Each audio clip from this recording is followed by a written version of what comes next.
తతో జయముదీరయేత్. కౌరవ పాండవులు జూదాన్ని మొదలుపెట్టారు.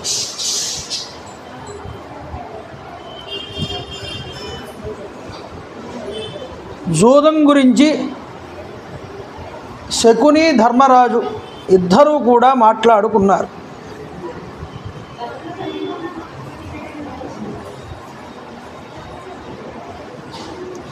ఎలా జరిగింది జూదం అని ఒక ప్రశ్న.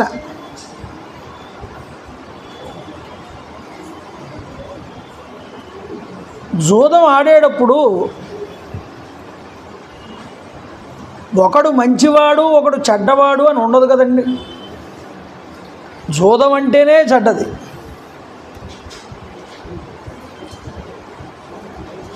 అయితే ఈ జూదమునందు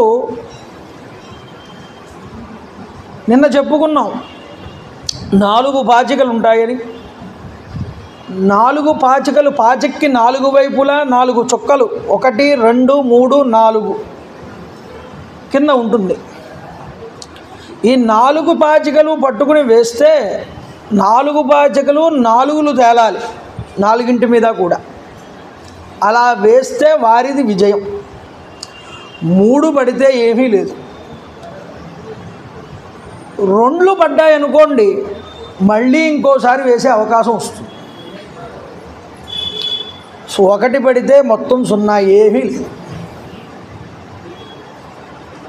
ఈ మాటలు మీకు ఎక్కడా వినిపించవండి భారతం చెప్పేవాళ్ళ దగ్గర.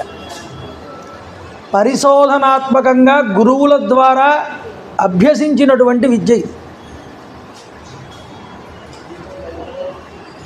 ఏమండి మీరు మాత్రం ఎలా చెప్పగలరు?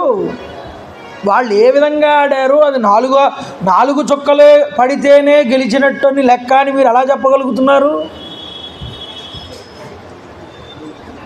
శ్రీకృష్ణ పరమాత్మ ఉద్యోగ పర్వంలో కృష్ణరాయబారం అంతా అయిపోయిన తర్వాత కుంతీదేవితో మాట్లాడిన తర్వాత ఈ కర్ణుడిని కానీ తీసుకుని వెళ్తాడు. కొంత దూరం రథం మీద వెళ్తాడు. కర్ణుడు సాగనంపుతాడు కృష్ణుడిని చాలా దూరం. కృష్ణ కర్ణ సంవాదం అండి. వాళ్ళిద్దరి మధ్య కొన్ని మాటలు జరుగుతాయి అక్కడ. ఏమయ్యా నువ్వు అను, ఇప్పుడే నిన్ను పాండవులందరికీ కూడా ప్రప్రథముడు కింద ప్రకటించేసి నీకు రాజ్య పట్టాభిషేకం చేయిస్తానంటాడు కృష్ణుడు.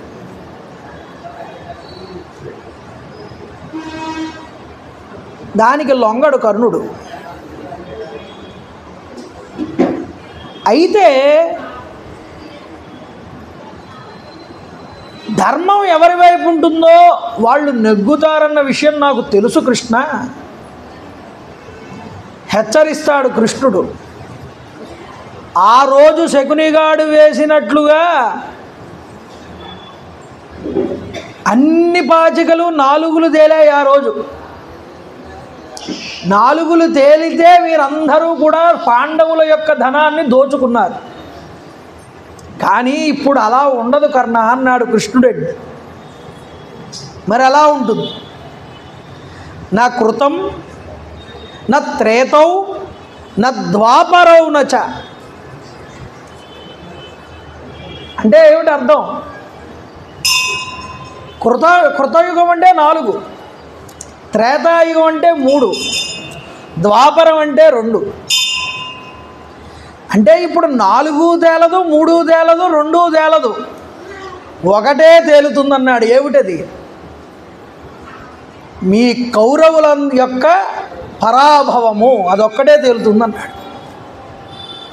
ఆ రోజు 4 తేలితే పంచుకున్నారుగా, ధనాన్ని అంతటినీ దోచుకున్నారుగా. ఆ కృష్ణుడు చెప్పిన మాటని బట్టి ఇక్కడ జూదంలో 4లు పడితే 4 పాచికల మీదను వాళ్ళు గెలిచినట్టు లెక్క. సముద్రంలో ఉన్నటువంటి ఒక పెద్ద మణిని పెట్టాడు మొట్టమొదటి పందెంగా ధర్మరాజు నిన్న.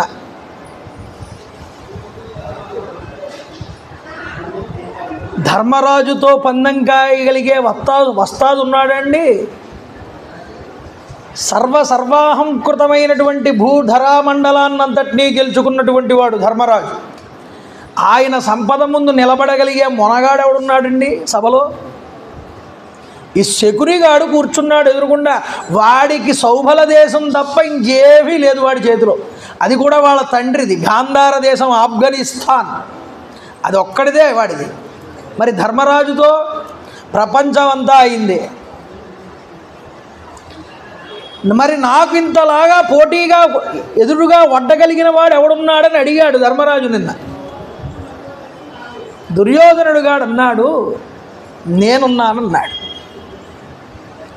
ఇక్కడ చూడండి, దుర్యోధనుడిగాడిగా ఆట రాదు, కానీ వాడు ధనం పెట్టగలడు. శకునిగాడికి ఆట వచ్చు, కానీ వాడు ధనం పెట్టలేడు. కానీ జూదం బైలాసులో కొన్ని నియమాలు ఉన్నాయి. ఎవడైతే పందెం పెడతాడో వాడే ఆడాలండి. ఇంకొకటి చేత బాగా ఆడేవాడిని తీసుకొచ్చి నా బదులు వీటిని ఆడిస్తాను, నేను ఇస్తాను డబ్బులంటే అది కుదరదు. ఇది చాలా దారుణమైనటువంటి అధర్మం. అది చెప్పనే చెప్పాడు.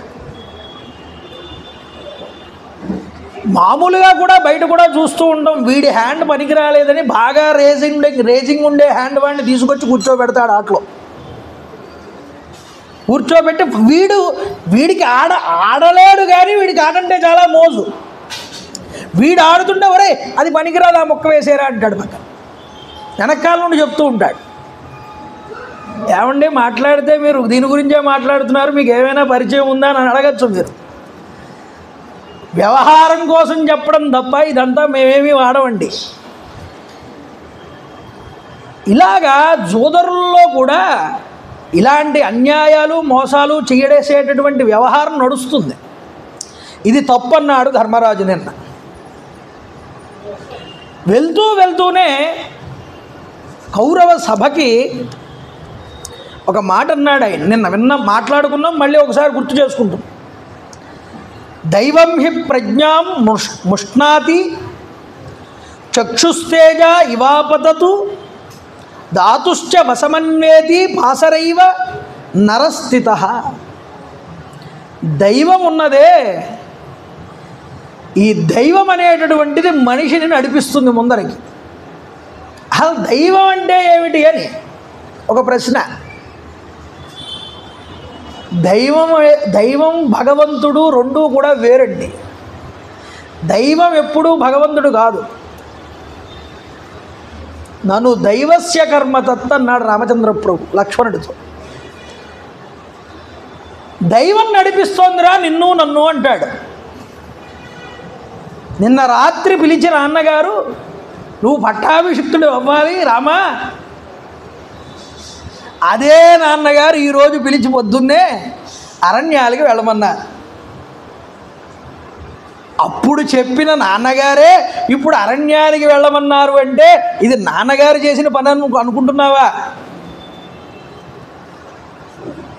దైవం ఆడించేటటువంటి విధి విలాసం ఇదంతా అని అన్నాడు రామచంద్రప్పు. మరి దైవం అంటే ఏమిటండి? మనము చేసుకున్న సుకృత దుష్కృతములు అనేటటువంటి కర్మల బ్యాకింగ్ ఉందే, ఆ బ్యాకింగ్లో ఉన్న మన కర్మలే దైవము కింద ద్యోతకం అవుతాయి ముందరికి విధి రూపంలో. కర్మ జడం, కర్మ ఎందు ఏమీ ఆపాదన అవ్వదు, కానీ నువ్వు చేసిన కర్మకి ఫలితం ఉంటుంది ఎప్పుడు. ఆ ఫలితాన్ని భగవంతుడు ఇస్తాడు దైవం రూపంలో అన్నాడు. అంటే అదే విధండి. పుణ్యాత్ముడు పుణ్యపురుషుడు అది దైవం యొక్క విధి కింద భావన చేస్తాడు. నిన్న ధృతరాష్ట్రుడు కూడా వేదాంతం మాట్లాడాడు. ఇదంతా దైవం నడిపిస్తున్నాడు నేను కాదు అంటూనే తన కొడుకు వేసిన ప్లాన్కు మనసులో ముచ్చట పడ్డాడు. అది బాగా అనుషంగికమైనటువంటి అలాంటి ఆలోచన. దైవం నడిపించినట్టు నడుస్తున్నాం కదానని తన ప్రయత్నం మానలేదు ధర్మరాజు, గుర్తుపెట్టుకోండి. అందుకునే ప్రతిజ్ఞ చేశాడు నిన్న. ఆ ప్రతిజ్ఞ చేసినా అది ఆఖరికి అటువైపే లాక్కుని వెళ్తోంది కాబట్టి ఇది దైవ నిర్ణయం అని నిర్ణయానికి వచ్చాడు. ఏమి దైవం అన్నయ్యా, దైవం దైవం అంటావు నువ్వు మాట్లాడితే, ఎలాంటి దైవాన్నైనా నేను నిర్జిస్తానంటాడు లక్ష్మణుడు రామాయణంలో. దైవం కంటికి కనిపించేది కాదురా నాయన, చేతకానివాడు, నపుంసకుడు, బుద్ధిహీనుడు దైవం దైవం అనాలి. నేను పరాక్రముడు, నా చేతిలో ధనస్సుంది, అక్షయబాణ తూణీరాలున్నాయి, అస్త్రాలున్నాయి, శస్త్రాలున్నాయి, ఎలాంటి దైవాన్నైనా నా అస్త్రాల చేత నిర్జిస్తానంటాడు లక్ష్మణుడు. అప్పుడు రాముడు అన్నాడు, దైవం అంటే కంటికి కనిపించేది కాదు నాన్న, నువ్వు ఏ పనైతే చేశావో పుణ్యము పాపము అది ఆ సమయానికి ఆ విధంగా జరగాలని నిర్ణయం చేయబడి ఉంటుంది. దాన్ని అనుభవించే సమయం వచ్చేటప్పటికి అది తప్పదు, మార్చడం ఎవరి వల్ల కాదన్నాడు. ఇదే విషయం ధర్మరాజు గారు గట్టిగా నమ్మారు. ధర్మరాజు ధర్మాత్ముడా, ధర్మరాజు భార్యని పందెంలో పెట్టాడు, ఇది న్యాయమా? జూదానికి మత్తెక్కిపోయాడు, ఇది ధర్మం ఎలా అవుతుంది? చాలామంది ప్రవచనకారులు కూడా ధర్మరాజు యొక్క హృదయాన్ని అర్థం చేసుకోలేకపోయారు. మనకి ముందర వస్తుంది ఆ విధానం, వివరణ అంతా కూడా. కాబట్టి దైవం చాలా బలమైనటువంటిది. ఏమండి, దైవం బలమైనదే. భగవంతుడు జీవుడు రెండు మాటలు ఉన్నాయి శాస్త్రంలో. జీవుడు వేరు పరమాత్మ వేరా అంటే కాదు, జీవుడే పరమాత్మ. మరి జీవుడే పరమాత్మ అయినప్పుడు జీవుడు పరమాత్మలో ఎప్పుడు లయమవుతాడు? జీవుడు పరమాత్మను ఎప్పుడు తెలుసుకుంటాడు అంటే, ఉపాధి కల్పన అనేటటువంటిది ఒకటి ఉన్నది. వేదాంతంలో చెప్తారు ఈ మాట. ఇద్దరు స్నేహితులు ఉన్నారండి, చిన్ననాటి స్నేహితులు ఇద్దరు. 30 సంవత్సరాల తర్వాత మళ్ళీ ఇద్దరు ఒక చోట కలుసుకున్నారు, ఎదురుపడ్డారు. ఇతడు మంచి గుమస్తాగిరి ఉద్యోగం చేస్తున్నాడు ప్రభుత్వంలో. ఒక ఆయన సన్యాసం తీసుకుని జడలు ధరించి కౌపీనం కట్టుకుని కాశీక్షేత్రంలో ఇతడికి ఎదురుపడ్డాడు. ఈ జడలు కట్టుకున్న సన్యాసి ఈ ప్రభుత్వ ఉద్యోగం చేస్తున్న వాడిని చూసి, వీడు నా స్నేహితుడు, బాల్య స్నేహితుడిని గుర్తుపెట్టి బాగున్నావా అని అడిగాడు హరిశ్చంద్ర ఘాట్లో. అడిగితే ఆయన అన్నాడు, ఎవరు మీరు, నేను మిమ్మల్ని గుర్తుపట్టలేకపోయాను అన్నాడు. ఈ గుర్తుపట్టలేకపోయాను ఎవరు మీరు అన్నప్పుడు ఈ సన్యాసి, అయ్యయ్యో నువ్వు నన్ను మర్చిపోయేవుట్రా, ఇద్దరం కలిసి చెరువు గట్టి దగ్గర ఆడుకునే వాళ్ళం కదా చిన్నప్పుడు అని ఈ విషయాలన్నీ గుర్తు చేశాడండి స్నేహితుడికి. కాదు, ఇదిగో ఈ గడ్డం ఉండడం వల్ల నీకు తెలియట్లేదు, ఈ గడ్డం తీసి చూడు అర్థమవుతుంది నీకు. ఈ జటలు తీసే ఒకసారి ఊహించుకో ఎలా ఉంటానో, నీ స్నేహితుడిని నేనేరా అని నమ్మించడానికి ఇవన్నీ తీసేయాల్సి వచ్చింది అతను. అలాగే ఈ జీవుడికి ఆపాదించబడిన నేను అనే, మమకారం అనే, అహంకారం అనే, కర్తృత్వం అనే, భోక్తృత్వం అనేటటువంటివన్నీ ఉన్నాయే, ఇవన్నీ తీసేసి చూస్తే అవును ఆ పరమాత్మే ఈ జీవుడని అర్థమవుతుంది. అప్పటిదాకా ఈ జీవుడికి ఈ పైన కోటింగులన్నీ ఉండడం వల్ల ఈ శరీరాన్ని చూసుకుని నేను అనుకుని భ్రమపడుతున్నాడు. కానీ లోపలున్న జీవాత్మ పరమాత్మ ఇద్దరూ ఒకటే. అందుకనే ఏ జీవులో అయినా ఈ యొక్క పరమాత్మ తేజస్సు ఉంటుందండి. పైన శరీరాలు మారవచ్చుగాక కర్మలను అనుసరించి, కానీ లోపలున్న జీవాత్మ పరమాత్మ ఇద్దరూ ఒక్కళ్ళే. నువ్వు వేరు అనుకుంటున్నావు, వేరు అనుకున్నంతకాలం నువ్వు జీవుడుగానే ఉంటావు. ఒకడు అనుకో, ఒక సర్పం నిన్ను చూసి భయపడింది, అది నిన్ను చూసి ఎందుకు భయపడింది? అది నువ్వు దాన్ని ఏదో చేస్తావనే భయం వల్ల అది నిన్ను చూసి భయపడి బుసగొట్టి. నీ వల్ల దానికి భయం లేదు అని అభయం ఇయ్యి. భరద్వాజ మహర్షి వారు తపస్సు చేస్తూ ఉంటే ఇటు పక్క చిన్న లేడి కూన, ఇటు పక్కన ఒక పులి కూన వచ్చి కూర్చునేవిటి. మహాత్ములు, పరమయోగులు, పరమాత్మని మనసు యందు నిలుపుకున్న వాళ్ళు, అంతటా పరమాత్మని దర్శనం చేయగలిగినటువంటి వాళ్ళు తప్పకుండా సకల భూతముల యందు పరమాత్మనే చూస్తారు. వాళ్ళ దగ్గర వైషమ్యములు అనేటటువంటివి ఉండవు. అందువల్ల ధర్మరాజు ఈ పద్ధతిలో ఆలోచన చేస్తున్నాడు. ఇందుకోసం చెప్పాను ఈ విషయం. దైవాన్ని అనుసరిస్తున్నాడు. దైవం ఎలా నడిపితే అలా నడుస్తున్నాడు. పురుష ప్రయత్నం చేశాడు, అవ్వలేదు, ఇది దైవ నిర్ణయం అనుకున్నాడు. ఆ ఉద్దేశంతోనే వెళ్ళాడు. వ్యాసుడు చెప్పిన మాట మనసులో ఉన్నది. శకునిగాడు వాడు జూదరి. జూదం ఆడేవాడికి ఒక లక్షణం ఉంటుందండి. జూదం, స్త్రీభోగం, మద్యం, వేట ఇలాంటివి ఉన్నాయే, ఇవి ఆడే కొద్దీ, చేసే కొద్దీ నిషానిస్తాయి. మత్తులోకి వెళ్తాడు బాగా. నిజానికి సంపద కోల్పోతున్న ధర్మరాజు నిషాకిలోకి వెళ్తున్నాడని మనకి పైకి కనిపిస్తుంది. శకునిగాడు ఉత్సాహంగా జోరుగా ఆడుతున్నాడని మనకు అనిపిస్తుంది. నిన్న చెప్పుకున్నాం మనం ఒక మాట, మయసభ లాంటిది భారతం అని. పైకి ఒకలా కనిపిస్తూ ఉంటుంది, అంతరమునందు వేరే దాని యొక్క అర్థాన్ని చూపిస్తారు. ఇక్కడ ఉల్టా సీదానండి. హుషారుగా ఉన్నవాడు ధర్మరాజు, నిషాలో ఉన్నవాడు శకునిగాడు. చూడండి, నిషాలో ఉండడం అంటే ఆదమరిచి లేకపోవడం, ఉన్మత్తుడవడం, దానిలో మునిగిపోవడం. ఒక్కొక్కడు ఆడతాడు జూదం, వాడు డబ్బులన్నీ పోగొట్టుకుంటాడు, ఆఖరికి వేలుకున్న ఉంగరం తీసి పెడతాడు.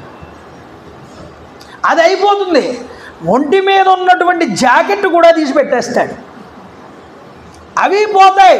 అలా పోగొట్టుకుని ఆఖరికి లంగోటా మిగిల్చుకుని బయటకు వచ్చిన మహానుభావులు కూడా ఉంటారు. వాళ్ళు నిషాలో ఏం ఆడుతున్నాం, ఎందుకు ఆడుతున్నాం కూడా తెలియదు. ఆ మత్తు అలా లాగేస్తుంది ఆ జూదంలో మనిషిని.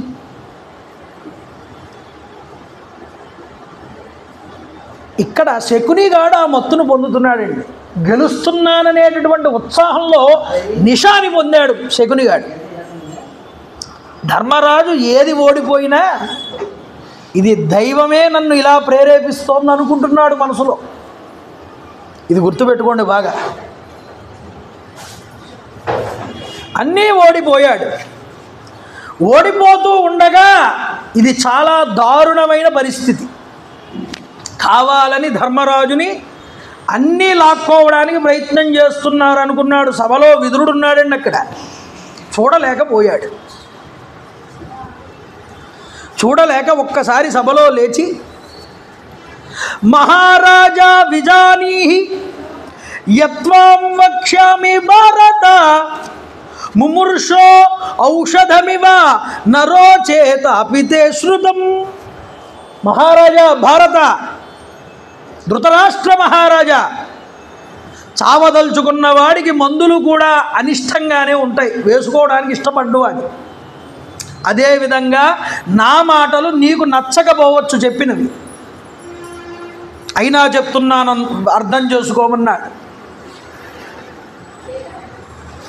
యద్ వై పురాజాత మాత్రో రురావ గోమయాయువదు విస్వరం పాపచేతా దుర్యోధనో భారతానాం కులగ్నః సోయం యుక్తో భవతాం కాలహేతు. ఈ సుయోధనుడు గాడున్నాడే, దుర్యోధనుడు, ఈ భారత వంశానికే చాలా కళంకం వీడు. వీడి వల్ల మొత్తం భరతవంశమే నాశనం అవుతుంది. వీడు పుట్టినప్పుడు నక్క కూత పెట్టినట్టు కూత పెట్టాడు వీడు. అంతేకాదు రక్త వర్షం కురిసింది. వ్యాసుల వారు వచ్చారు, ఇంత మాంసపు ముద్దని కంది గాంధారి. ఈ మాంసపు ముద్దని 100 ముక్కలు చేసి కుండలలో పెట్టి నెయ్యి వేయించి నేతి కుండల్లో ఈ మాంసపు ముద్దలను పెట్టించి కోరుకుంది 100 మంది పుత్రులున్నా ఒక ఆడపిల్ల కావాలని గాంధారి. అమ్మా నువ్వు అనుకున్నట్టే 101 ముక్కలు వచ్చాయి ఇవి, ఆ ఒకటో చివర మిగిలిన 1 ముక్క ఆడపిల్ల అవుతుంది బొమ్మన్నారు వ్యాసులు గారు. దుస్సల పుట్టింది ఈ 100 మంది కౌరవులు కాకుండా. ఏమండి, మొట్టమొదట కుండలో నుంచి పైకి వచ్చినటువంటి వాడు పుట్టినవాడు టెస్ట్ ట్యూబ్ బేబీ వీడు దుర్యోధనుడు. వీడు పుట్టగానే నక్కరిచినట్టు అరిచాడు, రక్తపు వర్షాలు పడ్డాయి. వెంటనే విదురుడు చెప్పాడు ఈ యొక్క ధృతరాష్ట్రుడితో, అయ్యా వీడు నీ వంశానికి కళంకం తెస్తాడు, వీడి వల్ల నీ వంశం నాశనం అవుతుంది, కాబట్టి వీడిని ఒక్కడనే విడిచిపెట్టు, మిగతా 99 మంది కుమారులతో హాయిగా జీవించన్నాడు. ధర్మబుద్ధి కలిగినటువంటి విదురుడు వినలేదండి ధృతరాష్ట్రుడు పుత్ర వ్యామోహం వల్ల. ఆ రోజు చెప్తే నువ్వు వినలేదయ్యా, మీ ఇంటిలో దుర్యోధనుడి రూపంలో నక్క నివసిస్తోందన్నాడు.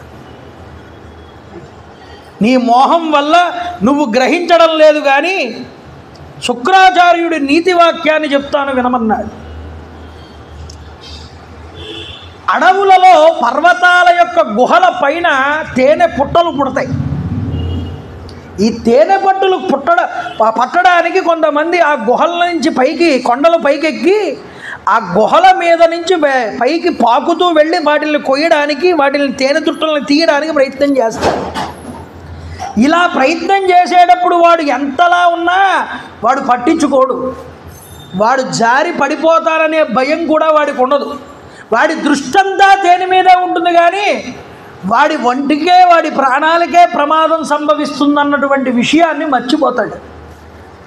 ఈరోజు ఎదురుగుండా డబ్బు వస్తుంది కదా, పాండవుల డబ్బు కాజేస్తున్నాం కదా అని ఒళ్ళు మరిచిపోయి ఉన్నాడు నీ పెద్ద కొడుకు దుర్యోధనుడు.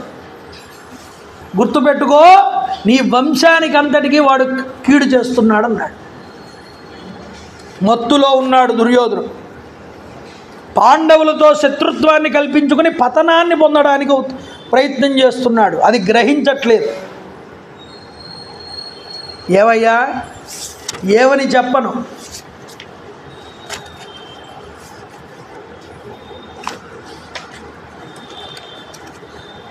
విదితం మే మహాప్రాజ్ఞ భోజేష్వేవ సమంజసం పుత్రం సంత్యక్తవాన్ పూర్వం పౌరాణాం హితకామ్యయ. భోజవంశస్థుల్లో ఒక రాజు పురజనుల యొక్క హితాన్ని కోరి దారి తప్పిపోయిన తన కుమారుణ్ణి విడిచిపెట్టేశాడు. అలా నువ్వు నీ కొడుకును విడిచిపెట్టలేవా? ఆలోచించు. అందక యాదవ భోజాహ సమేత కంసమత్మజన్ వినియోగాత్తు హతే తస్మిన్ కృష్ణేన మిత్రఘాతిన.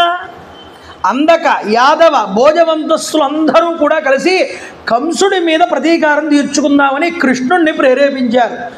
ఒక్క కృష్ణుడి వల్ల ఈ యొక్క కంసుడు మరణించాడు. వాడు కులాలకన్నింటికీ కీడు చేయడానికి పూనుకుంటే అలాంటి వాడు ఒకడు పోయినా పర్వాలేదని కృష్ణుణ్ణి ప్రేరేపించి వాడిని సంహారం చేయించి ఇప్పుడు అందక వృష్టి భోజవంశాల వారందరూ హాయిగా ఉన్నారు, ఆ ఒక్క కీడు చేసేవాడు పోవడం వల్ల. ఇప్పుడు నీ వంశంలో అందరికీ కీడు చేయడానికి సిద్ధంగా ఉన్న ఈ దుర్యోధనుడిని కనుక నువ్వు రూపుమాపకపోతే వచ్చే ప్రమాదం ఇంత అని మనం అంచనా వేయలేమన్నాడు విదురుడు. గుర్తుపెట్టుకో. నలుని మోసమునర్చి గెలుపుగై కొనిన ఆ పుష్కరుడెంతగా పొలుపు మీరే. అలా హరిశ్చంద్రు పాముల పాలు చేసిన గాదేయుడంతటి ఘనతగాంచే. ఇనకులాదీశ్వరు హింసింపనించిన దశకంఠు హతకు ఎంతగా హరించే. నీల నీరద గాత్ర నిర్జింపజూచిన ఆ కంసుడెంత నిర్వాకమయ్యే. ధర్మ కర్మావలంబ నిస్తంద్ర సత్యవాక్య పరిపాలనైక సంభవ దిగంత దందురానంద కీర్తి భాస్వంతులైన గనుల నేచుట సర్వ వినాశకరముగాదే. అయ్యా, ఏమి బాపుకున్నారయ్యా పూర్వీకులు పెద్దలు కూడా.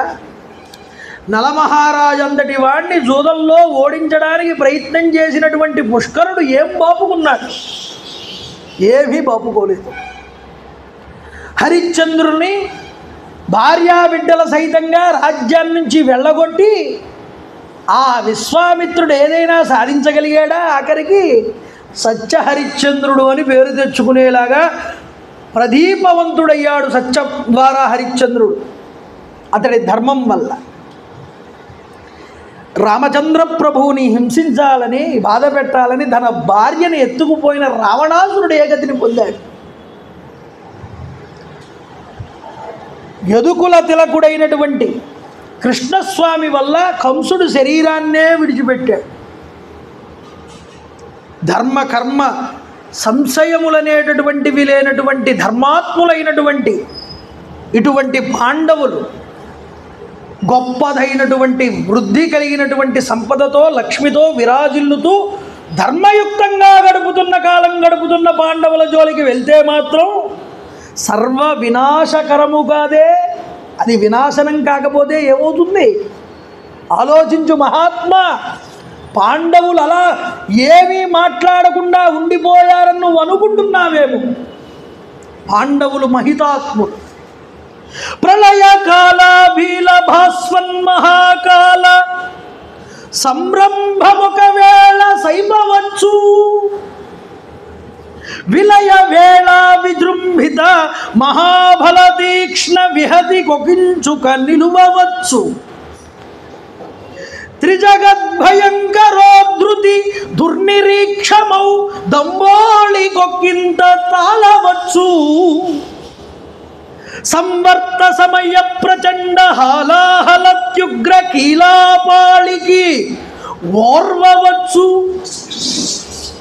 కానీ సైపంగవచ్చునే కదనరంగ చండధోర్దండ మండిత మండలాగ్రఖండితోద్దండ వైరి ప్రకాండ కాండ బలవదంతక సుత భీమ పార్థ యమవళులను.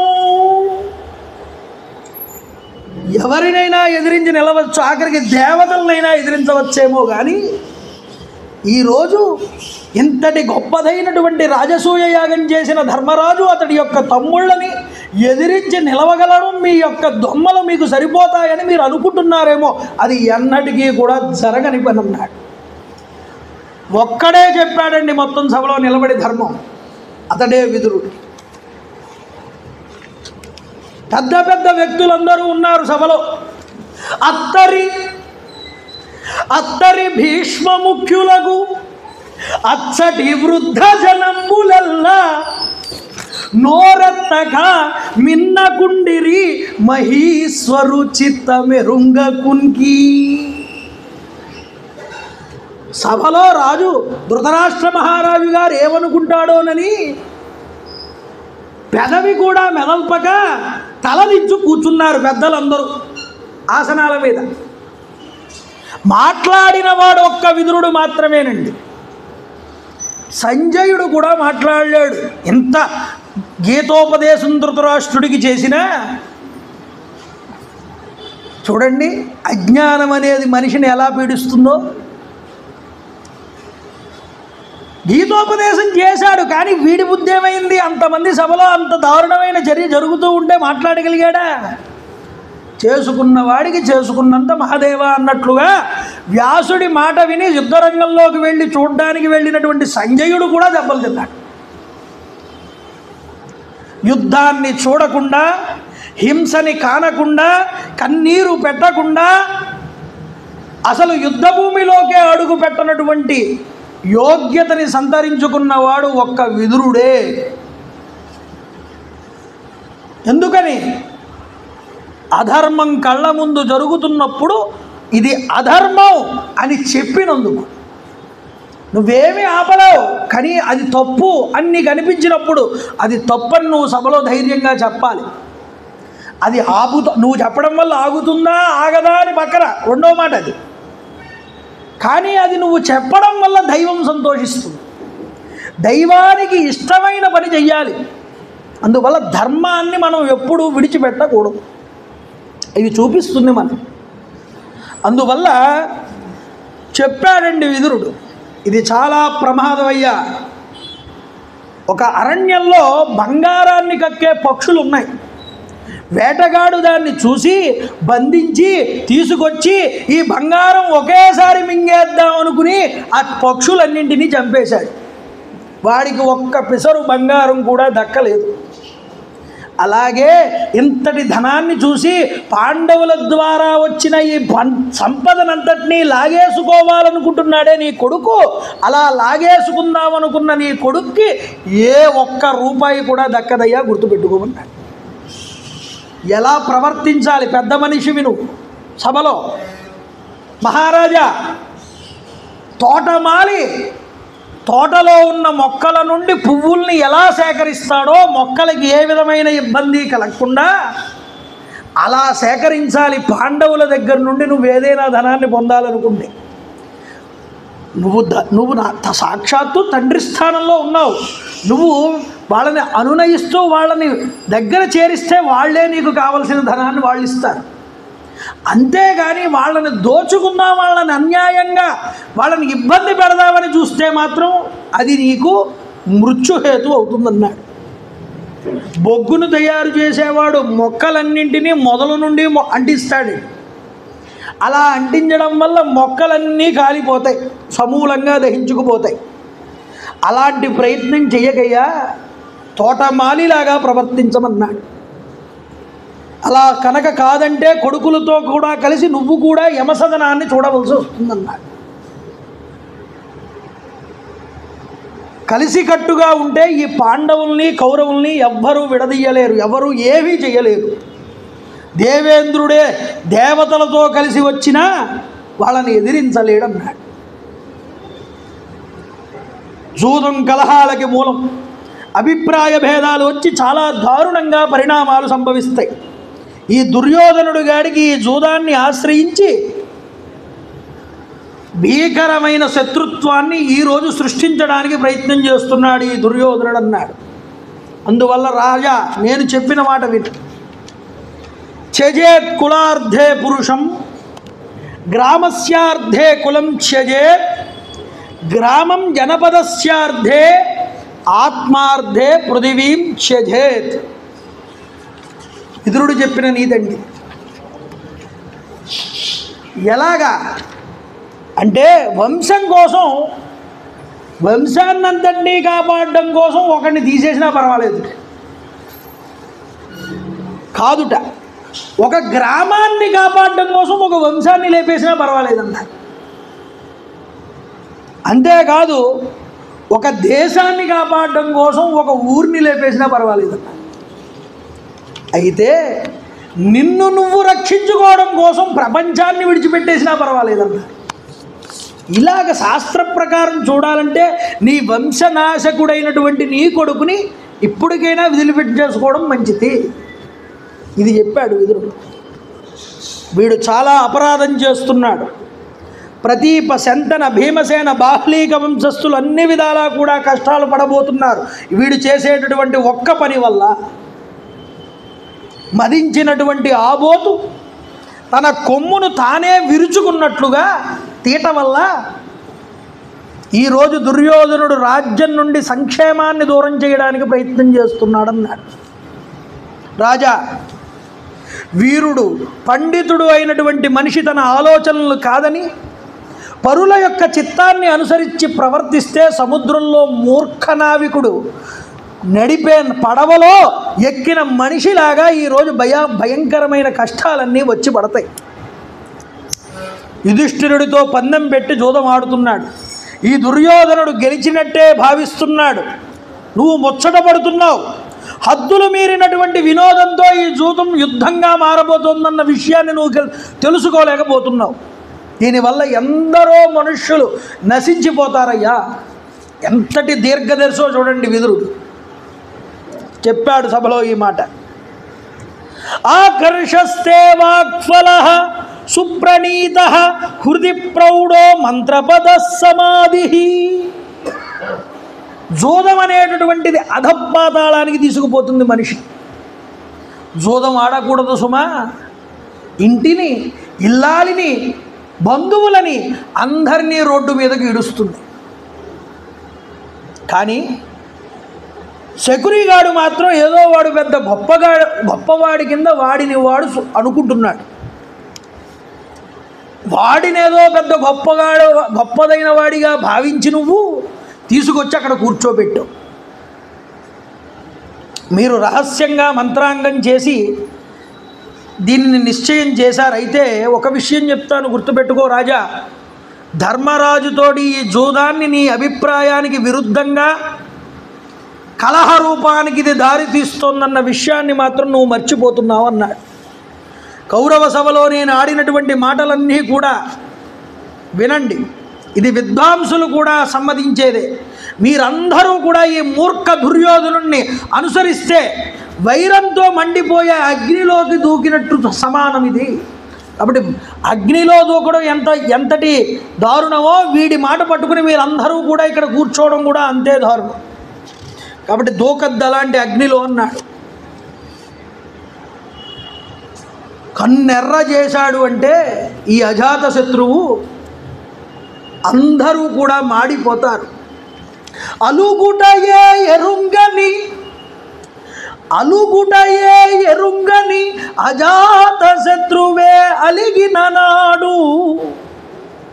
ఏమవుతుందయ్యా?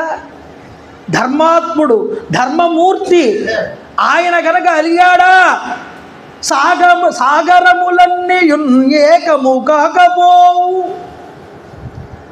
పెద్ద సునామీయే సృష్టిస్తాడు ఆయన.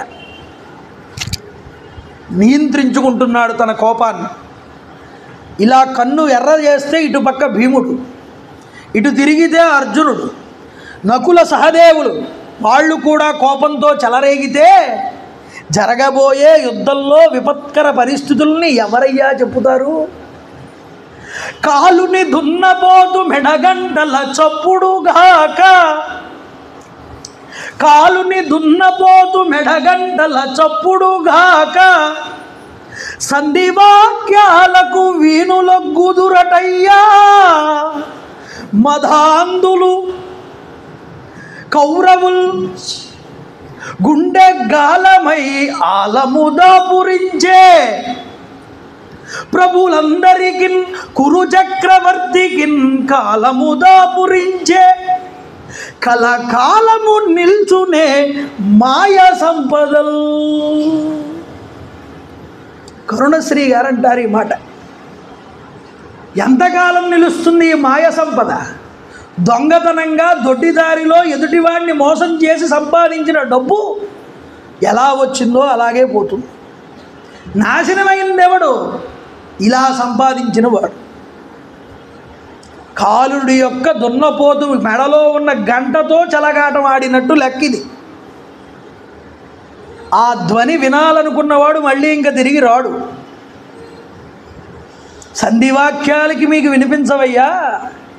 ఆ కాలుని మెడగంటలలో దున్నపోతు మెడలో కట్టిన గంటల శబ్దాన్ని వినాలనుకుంటున్నారు మీ కొడుకులు అన్నట్లుగా చెప్పాడు ఈ మాట. చూడండి,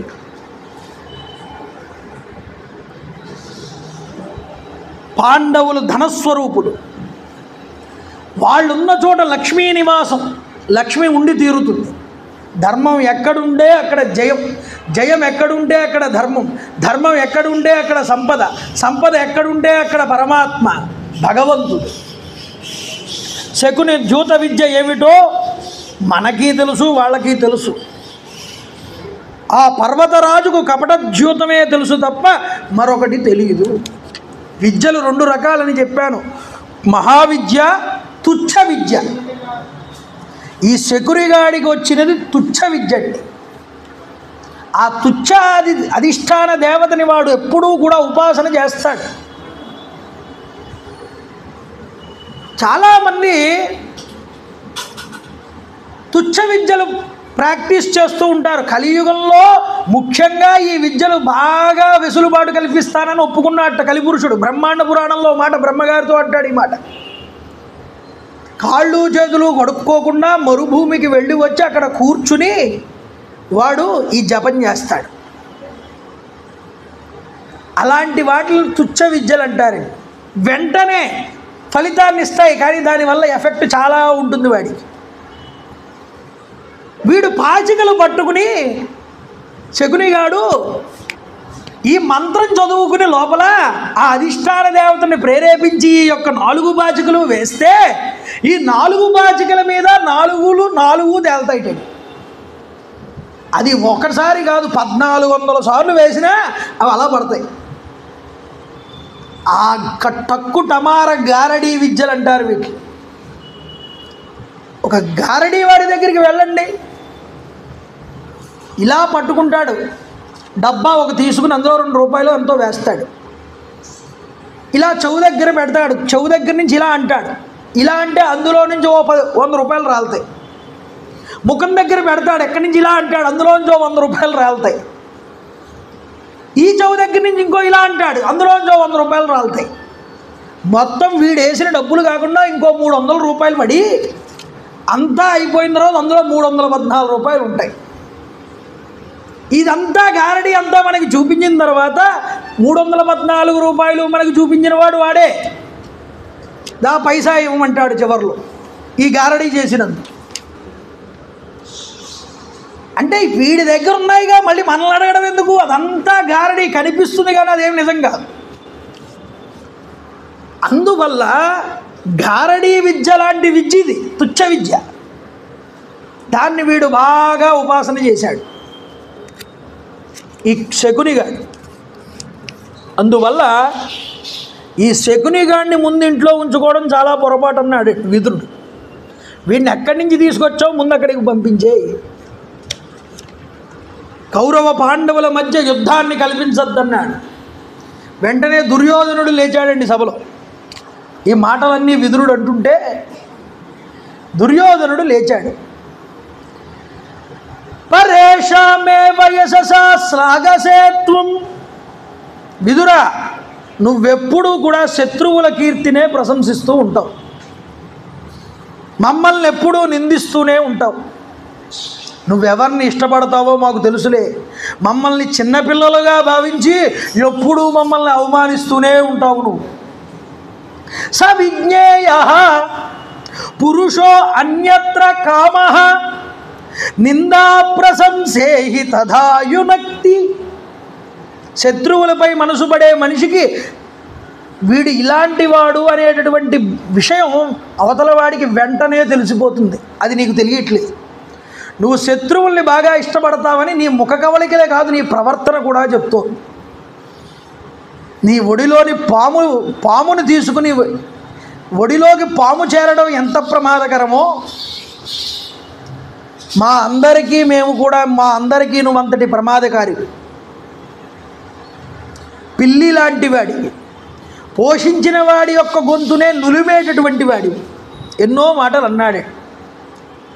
మమ్మల్ని అవమానించొద్దు విదురా, నీ మనస్సేంటో మాకు తెలుసు. పెద్దలని చూసి బుద్ధి నేర్చుకో, పెద్దలు ఎవరు మాట్లాడట్లేదు, నువ్వెందుకు మాట్లాడుతున్నావు అన్నాడు. చూడండి, అంటే పెద్దలందరూ అవకాశం ఇచ్చినట్లేగా దుర్యోధనుడి గారికి మాట్లాడకుండా. నీ కీర్తిని నిలుపుకోమన్నాడు, ఇతరుల పనిలో నువ్వు తలదూర్చొద్దన్నాడు, ఎన్నో మాటలు అన్నాడు. అన్నింటికీ నేనే కర్తని అనుకోకు, నీకన్నా పైవాళ్ళు ఉన్నారు, ఇక్కడ నీకన్నా పెద్దలు ఉన్నారు, నీ మీద అధికారం ఉన్నటువంటి వాళ్ళు ఉన్నారు, వాళ్ళు మాట్లాడనటువంటి మాట నీకెందుకు లేస్తుంది అన్నాడు. విదురా, శత్రుపక్షపాతివై మమ్మల్ని ద్వేషిస్తూ అహితాన్ని కలిగించే మనిషిని, ఇలాంటి వాడిని నిన్ను ఇంటిలో ఉంచుకోవడమే మేము చేసిన తప్పు, మా తండ్రి చేసిన తప్పు. కాబట్టి నీకు ఎక్కడికి వెళ్ళాలనిపిస్తే అక్కడికి పో అన్నాడు. కులటను ఎంతగా అవమానించినా ఆమె భర్తని విడిచిపెట్టి వెళ్తుంది. ఇలా మాట్లాడుతూ ఉంటే విదురుడు అంటున్నాడు, రాజా, తనకి నచ్చిన హితాన్ని బోధించినంత మాత్రాన హితైషణులను వదిలించుకునేటటువంటి వారి స్థితి ఎలా ఉంటుంది? సాక్షి మాత్రుడవై చెప్పు. రాజుల మనస్సులు ద్వేషంతో నిండి ఉంటాయి, వారు మంచిగా అనునయిస్తే వెనుక నుండి రోకళ్లతో కొట్టిస్తారు. మీ కొడుకు అలాంటి మాటలన్నీ మాట్లాడాడు ఈ రోజు అన్నాడు. నేను నీ మంచి కోసం ఒక మాట మాట్లాడితే అది నీ కొడుక్కి రుచించట్లేదు. అభాలత్వం మన్యసే రాజపుత్ర బాలోహమిత్యే సుమందబుద్ధే యం సౌహృదే పురుషం స్థాపయిత్వా పశ్చేదేనం దూషయతే స బాలః. రాజకుమార, నువ్వు మందమతివి, నిన్ను ప్రాజ్ఞుడిగా నిన్ను నువ్వు భావించుకుంటున్నావు, కానీ నిజానికి నువ్వు ఒక మూర్ఖుడివి అన్నాడు దుర్యోధనుడు. ముందు నీ మిత్రులందరితో పరిగణించి వారినే అనంతర కాలంలో నిందించేటటువంటి మూర్ఖుడివి. ముందు అందరినీ పక్కకి దగ్గరికి చేరదీస్తావు, అవకాశం చూసుకుని వాళ్ళనే నిందిస్తావు. రాజా పక్కన కూర్చుని పొగిడేవారు, నీకు ఇచ్చకమైన మాటలన్నీ కూర్చుని మాట్లాడేవాళ్ళు చాలామంది ఉంటారయ్యా.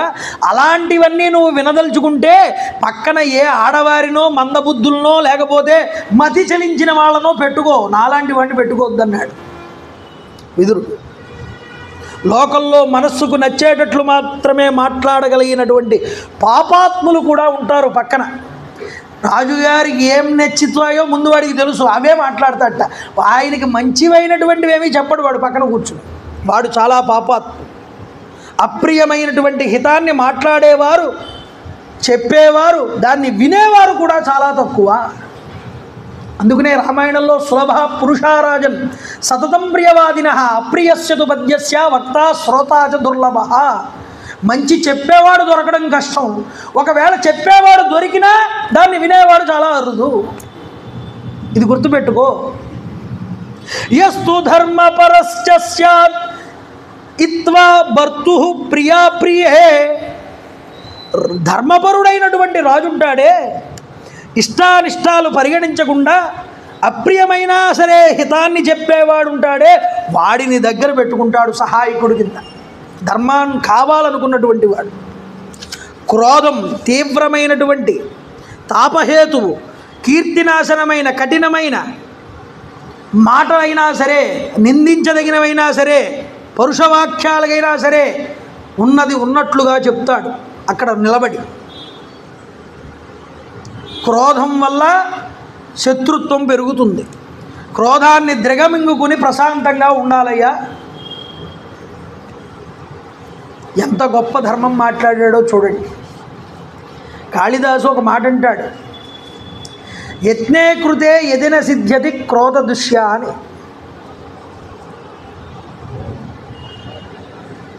ప్రయత్నం చెయ్యాలి, అది అవుతుందా అవదా పక్కన పెట్టండి. నీ ప్రయత్నం నువ్వు చెయ్యి, జరిగిందా మంచిదే, జరగలేదా అది దైవ నిర్ణయం అనుకుని ముందరకు నడవాలి. ధర్మరాజు గారు అదే చేశారుగా. అది దైవ నిర్ణయమే, కానీ పురుష ప్రయత్నం నేను చెయ్యాలి కాబట్టి నేను ఎవరితో విరోధాన్ని పొందాను, కానీ పిలిచారు, దైవ నిర్ణయం అనుకున్నాడు. అదేవిధంగా విదురుడు కూడా వీడు వినొచ్చు వినకపోవచ్చు, కానీ ధర్మం సభలో ఒక అధర్మం జరుగుతున్నప్పుడు నేను ధర్మం చెప్పాలి. అప్పటికే జరిగిపోయిందండి. ఒక పక్క జోదం జరుగుతోంది, చాలా వరకు ఓడిపోయాడు. బహువిత్తం పరాజైషీ. ఇలా జరుగుతూ ఉంటే మాటల సందర్భంలో శకునిగాడు మాట్లాడుతున్నాడు. బహువిత్తం పరాజైషీ పాండవానాం యుధిష్ఠిరః. ఓ ధర్మరాజా, ఇప్పటికే చాలా సంపదని పోగొట్టుకున్నావు నువ్వు. చూడండి, అచక్ష్మ విత్తం కౌంతేయ యదితే అస్త్వపరాజితం. నీ దగ్గర ఇంకా పోగొట్టుకోనటువంటి ధనశేషం ఏదైనా ఉంటే దాన్ని చెప్పమన్నాడు. ఇన్ని మాటలున్నా వాడు ఏం పట్టించుకోవట్లేదండి. వాడికి కావాల్సింది వీడిని మొత్తం ఓడించేయాలి, ఈ ధనాన్ని అంతటినీ నా యొక్క మేనల్లుడికి అప్పగించాలి, అది అతనికి కావాల్సింది.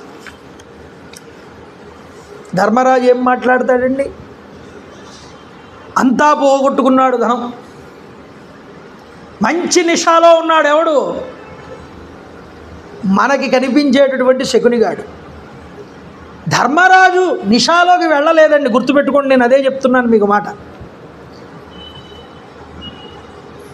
హుషారులో ఉన్నాడు ధర్మరాజు. కానీ వీళ్ళ వినాశనం వీళ్ళే కొని తెచ్చుకుంటున్నారనే బాధ ఆయనలో ఉందిట. లోకకంటకుడికి నేను కారణం అవుతానేమో అనే ఆలోచన ఆయనకున్నది. చూడండి, ఎల్లదనంబు నోటువడితి, ఎల్లదనంబు నోటువడితి ఇందుకులేశ్వర, ఇక నొడ్డగా మొల్లము నాకు చూపమని ముందట సారెలు ద్రోచి, ఆడగా నొల్లకయున్న సౌబలునకు ఉన్నత చిత్తుడు దారుణీదలం మెల్లను నొడ్డి నొడ్డి ఓటువడి అన్ బలవద్ వ్యసనాభిభూతుడై.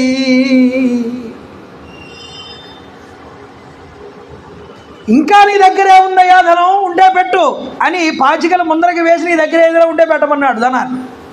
అంతా ఓడిపో, ఇంకా ఏదైనా ఉందా అని అడిగితే ధర్మరాజు గారు, నా దగ్గర ఉన్న సంపదని మొత్తం పెట్టేస్తున్నాను, ఇంకా ఏవి చిల్లు గవ్వ కూడా నా దగ్గర ఉంచకుండా అంతా పెట్టేస్తున్నానని చెప్పి పందెం కాశాడు. దారుణీతలం మెల్లను నొడ్డి యోటుపడియం బలవద్వ్యసనాదిభూతుడై. బలవద్వ్యసనాదిభూతుడై నన్నయ్య గారు మాట్లాడిన మాట. అదేమిటండి, ఇప్పటిదాకా ధర్మరాజుని మనందరం ఎలా చూడాలో చెప్పారు మీరు. వ్యసనాన్ని పొందాడు ధర్మరాజు అంటున్నాడు నన్నయ్య గారు. ఇది ఎలా కుదురుతుందని ఇక్కడ పండితులు కూడా చాలా ఆలోచనారహితంగా ప్రవచనం చేశారు. హరిదాసులు, నాటకాలు, సినిమాలు, అబ్బో మనం నాటకంలో చూస్తే ఆ తెరచాటును కూర్చుంటాడు ధర్మరాజు, పద్యం చెప్తాడు, ఏడుస్తూ ఉంటాడు, అవతల శకునిగాడు నవ్వుతూ ఉంటాడు. పాఠకులు నాటకాల్లో చూపించేవే వాళ్ళు అలా చూపిస్తే మనం ఏం చేస్తాం? అది నిజం అనుకోకూడదు. ధర్మరాజు అంతటి క్షాత్ర పురుషుడు మరొకడు లేడండి.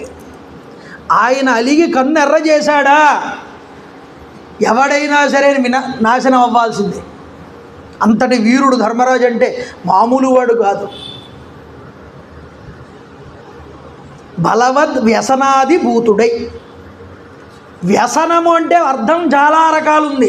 ఓలిని వ్యసనానికి లోనయ్యాడు, జోద వ్యసనానికి లోనయ్యాడని వ్యాఖ్యానకారులు దున్ను పట్టారు.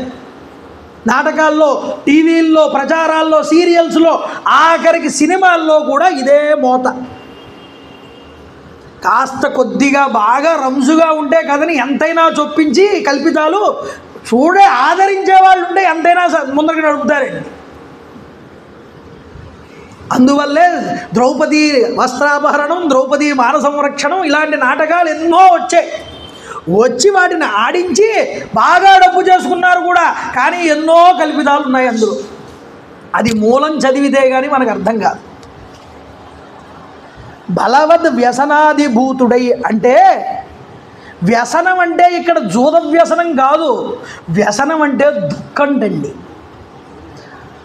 బలవంతమైన వ్యసనాధిభూతుడై అంటే అక్కడ దుఃఖించాడు, దుఃఖపడ్డాడు. దేనికోసం దుఃఖపడ్డాడు అని, అయ్యయ్యో వీళ్ళ యొక్క వినాశనానికి నేను కారణం అవుతున్నా అని రోజు అనుకున్నట్ట. మనసులో దైవం ఇలా నన్ను నడిపిస్తుంది అనుకున్నాడు. జోరుగా ఉన్నాడు, హుషారుగా ఉన్నాడు ధర్మరాజు. ఏమండి, జూదం అనే వ్యసనం కొంప ముంచింది ధర్మరాజుని. అది చెయ్యకుండా ఉండుంటే బాగుపడేది. ధర్మరాజు అంతటి వాడు కూడా జూదంలో వసుడైపోయాడు. ఇలాంటి మాటలు చాలా విన్నాను నేను ప్రవచన గారుల నోట్ల నుంచి. ఒక్కటే గుర్తుపెట్టుకోండి, రామాయణంలో రామచంద్ర ప్రభు ఎంత ధర్మాన్ని అవలంబించాడో భారతంలో ధర్మరాజు అంత ధర్మాన్ని ఆచరించి చూపించాడు. అందుకనే భారతంలోనే చెప్పాడు వ్యాసుడు, మళ్ళీ బయట నుంచి తీసుకురావట్లేదు. నేను ఒకటే విషయాన్ని చెప్తాను, గుర్తుపెట్టుకోండి. ధర్మో వివర్ధతి యుధిష్ఠిర కీర్తనేన, బలం వివర్ధతి వృకోధర కీర్తనేన, జయం వివర్ధతి ధనంజయ కీర్తనేన. ఉదయం లేచినప్పుడు రాత్రి పడుకునేటప్పుడు ధర్మరాజును తలుచుకున్నారా, మీ ధర్మం వృద్ధి చెందుతుంది. భీమసేనుడిని తలుచుకుంటే బలం వస్తుందిటండి. డాక్టర్ దగ్గరికి వెళ్తే ఆ విటమిన్ వేసుకో, ఈ విటమిన్ వేసుకో అని చెప్తాడు. A to Z విటమిన్లు అన్నీ కూడా ఇచ్చేస్తే పోలే ఒకేసారి. మనం తింటున్న తిండిలో ఏమీ లేదండి, ఒక్క తుక్కు తప్ప. మంత్రం ద్వారా, నామం ద్వారా బలాన్ని పొందొచ్చు, ఉపాసన ద్వారా మైండ్ని ఒక చోట పెట్టి. అందువల్ల బలాన్ని కావాలనుకుంటే భీముడిని తలుచుకోమన్నారు. వ్యాసుడు చెప్పిన మాటే భారతంలో ఇది. నీకు జయం కావాలి, ధనంజయ కీర్తనేనా, అర్జునుడిని తలుచుకో, నీకు జయం వచ్చి పడుతుంది. పాండవుల యొక్క విషయాన్ని, వైచిత్ర్యాన్ని, వాళ్ళ కథని తలుచుకున్నంతకాలం ధనానికి లోటు ఉండదండి. ఇది గొప్పదైన ధర్మార్థకామాలకి ముడిపడి ఉన్నటువంటి వస్తువు. కాబట్టి బలవద్ వ్యసనాధిభూతుడై స్నాతకోత్సవాలను చేస్తారు తెలుగు యూనివర్సిటీల్లో. మహాభారతాల మీద పెద్ద పెద్ద వాళ్ళందరినీ పిలిపించి వాళ్ళ చేత ఉపన్యాసాలు ఇప్పిస్తూ ఉంటారు. వాళ్ళు కూడా ఈ తెలుగు భారతం దగ్గరకు వచ్చేటప్పటికి నన్నయ్య గారి విషయంలో భారతంలో ధర్మరాజు గారు వ్యసన భూయిష్ఠుడయ్యాడు అని చెప్పిన వాళ్ళు ఉన్నారు చాలామంది. వాళ్ళకి ఏ సర్టిఫికెట్ ఇచ్చారో, ఏ పీజీ పట్టా ఇచ్చారో మరి మనకి తెలియదు. కానీ వ్యసనాత్ అంటే మీరు డిక్షనరీ చూడండి వెళ్ళి, దుఃఖం అని కూడా ఉంటుంది అర్థం. నన్నయ్య గారు దుఃఖం పొందాడనే భావంతో రాశాడు కానీ వ్యసనానికి లోనయ్యాడని రాయలేదండి, గుర్తుపెట్టుకోవాలి. సరే, మళ్ళీ వేశాడు. వెయ్యగానే ఏమైంది, అంతా పోగొట్టుకున్నాడు. ఇంకేమైందండి, వాడు ఏదేసినా పట్టుకుని వేయగానే నేనే గెలిచానంటున్నాడు. జితమిచ్చేవ శకుని యుధిష్ఠిరం అభాషత నిన్నన్నాడుగా అంటూనే ఉన్నాడు ఆ మాట. ఇప్పుడు ఏం చెయ్యాలి?